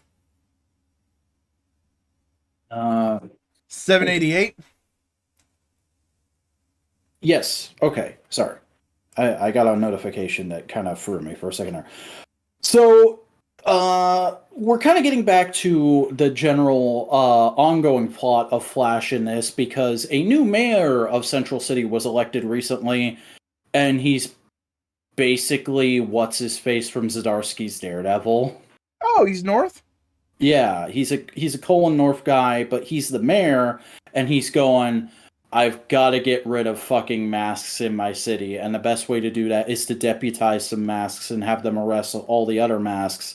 So hey, the rogues, you're fucking police force now. Go out and catch all the Flashes for me. And also, we get confirmation that Linda is pregnant, and that's why she has access to the Speed Force at the moment, because the baby already does. And that's a very minor beat right after the opening scene. Most of this is just Barry trying to deal with the rogues, Wally dealing with the rogues, and failing epically until, at the last second, fucking Pied Piper shows up to bail his ass out. Oh. I don't know what's up with that. I don't know very much about Pied Piper. I didn't know he was a good guy at the moment, but that's going to be interesting. Also, there's just a great panel where Wally thinks the rogues are robbing a jewelry store, and he goes to stop them, and he's like, "Come on, petty theft, you guys!" And Captain Cold is like, "No, we were stopping those guys from robbing the jewelry store because we're cops now." And Barry just looks, or I keep saying Barry, I'm sorry. Wally just looks at the badge, and then he laughs his ass off because you laugh at cops. So that's nice. I read Midnight Suns, issue 3. Oh, did Ileana do anything cool? Yeah, she got into a fight with some vampires. Hey. Basically, they're in the dark dimension. They're like in the fucking dark dimension. They're trying to get back. They're just roaming around. She was on the cover. I just said that blindly. Yeah, she's on the cover. It's a very pit-uppy version of Ileana. Yeah, she looks like a Stanley '60s lady. With that hairdo. It's partially the eye makeup for me. But basically, they're roaming around. They fucking run into vampires. They fight the vampires.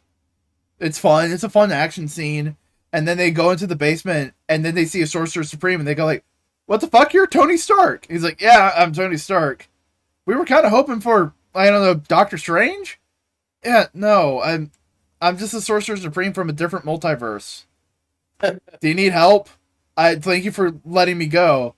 Yeah, we need to get out of here. Alright, cool. Let me build you some shit, because I'm still Tony Stark. So he starts hammering some armor, and just makes a bunch of fucking Marvel Legends bait. Great. It's just badass black and red, like, armor plating for all of them to wear. It's badass. That's just the theme of this episode, Marvel Legends bait. Yeah. And we both read Namor, the Submariner, issue 2. Namor the fucker who wishes not to be considered a fucker. Namor who wishes to unfuck. Basically, he sees Classic Human Torch and is like, yo, what if we, like, convince him to come here and to be, like, a power source? Yeah. Let's go on a merry adventure to find him. So they go to New York, which is flooded. And it's good. It's a fun read, but it's mostly like character introspection and that kind of stuff. It's about the experience, man. Yeah. Oh, they show up to the Fantastic Four building. Yeah, we get a flashback where we see the day the FF left Earth and Namor being like, yo, Sue, stay and fuck me. And she's like, no, I have to go fuck my husband in space. Oh, that makes me sad. And then Machine Man shows up and we find out that all the robots are working together right now. Yeah. Machine Man's cool. He has a Marvel Legends. Machine Man's cool. Anything else we want to say? Next issue. Yeah. Okay, we got a couple more books. I read Shang-Chi. They revealed the origin of the 10 rings. Or at least these 10 rings, and not the Mandarin 10 rings. They're different things. These 10 rings, which aren't to be confused with the Mandarin 10 rings, which aren't to be confused with the MCU 10 rings, which aren't to be confused with the MCU terrorist cell, the 10 rings. So this is about the new 10 rings, which is actually 12 rings. We just haven't found 2 of them.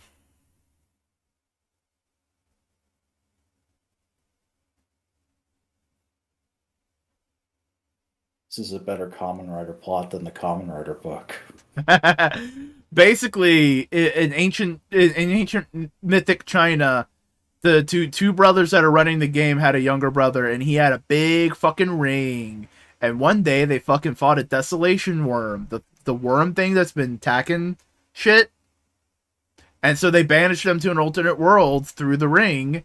And in order to make sure that the ring, that he could never get through again, they broke the ring into smaller bits, and they went through the fucking ether and all the different places, and they slowly congregated into the 10 rings, and then eventually the Jade Emperor had them. And now you have them, Shang-Chi. Fight for them. Alright. And so they fight.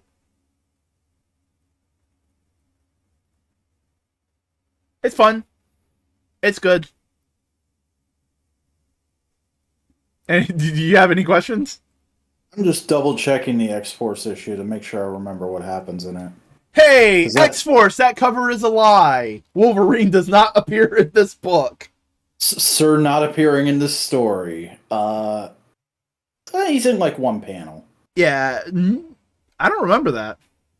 Let me thoroughly examine here. Because he's... Oh yeah, no, you're right. It's just Domino, Deadpool, and Omega Red. Because he's being brainwashed by Beast. Yeah. And fucking Sage is drinking herself into a coma on the daily. But basically, remember that pirate dude from Wolverine? With the really cool design? Yeah, he's back. He's back with a brand new track. He's back, and he's trying to steal shit from Krakoa. But it was a trap, and Maverick is here. They hired him to basically arrest him. And he gets taken to a prison colony ran by Beast. Beast has a secret prison colony that no one else knows about. If this motherfucker doesn't get revealed to be actually Dark Beast in the next year, I swear to God. Because, like, holy shit, between this and Wolverine, this man is Dark Beast now. Yeah. Because he's committing inhuman experiments on the prisoners. We need to assassinate this motherfucker and go into the waiting room and get the Beast people like. Here's the thing. Okay, hold on. This is the last book, so I'll just pop it over here. Yeah. Here's a pitch for what's going to happen in Sense of Sinister. Beast is going to look at Sinister and go like, hey, by the way, thank you for making my fur a lighter color. I could see that. Of course, it did cause some excess mutations, but I was able to handle those. I mean, sure, I turned into a cat and then a monkey man. And then they go like, oh shit, you're Dark Beast. And then they can bring back Beast. Classic Beast. With the classic style. And go give me fucking Avengers Beast on Krakoa. Minus Avengers 200, but yes. Yeah. Obviously. Avengers 200 is not canon. Except it is. Except it's not canon in my mind. Shut up. It's technically canon, but they've basically went like, yeah, but we were dumbasses for doing it. They've nullified every part of it they can. Yeah. But this was a fun issue. I like the self-destructive Sage. It's a fun... She's just like me, for real. Just like me, for real, for real. And I love Omega Red being the responsible member of the team. Grudgingly, too. He's like, I have better things to do than this, but get up, you dumb bitch. Get up, you fuck. Mm-hmm. Overall, great. Like, I do think it's a very good issue. I would not be surprised if, like, I don't know what kind of an overlap there is for this, but if there are 911 operators who are comic book fans, I'm sure they read this and felt seen. Yeah. But it's also just, like, good. It's good comics. X-Force is consistently one of the better X-Men books. Yeah, there were generally good comics in the last 2 weeks. There were a couple of very shit ones, but there were generally good ones. Yeah, hey, you want to tell the people where they can find you? Because we've been going for 3 hours. We should probably get wrapping up soon. Oh my god, we went almost as long as one of the modular lectures that's coming next month, everybody. Please subscribe and be excited for that. In the meantime...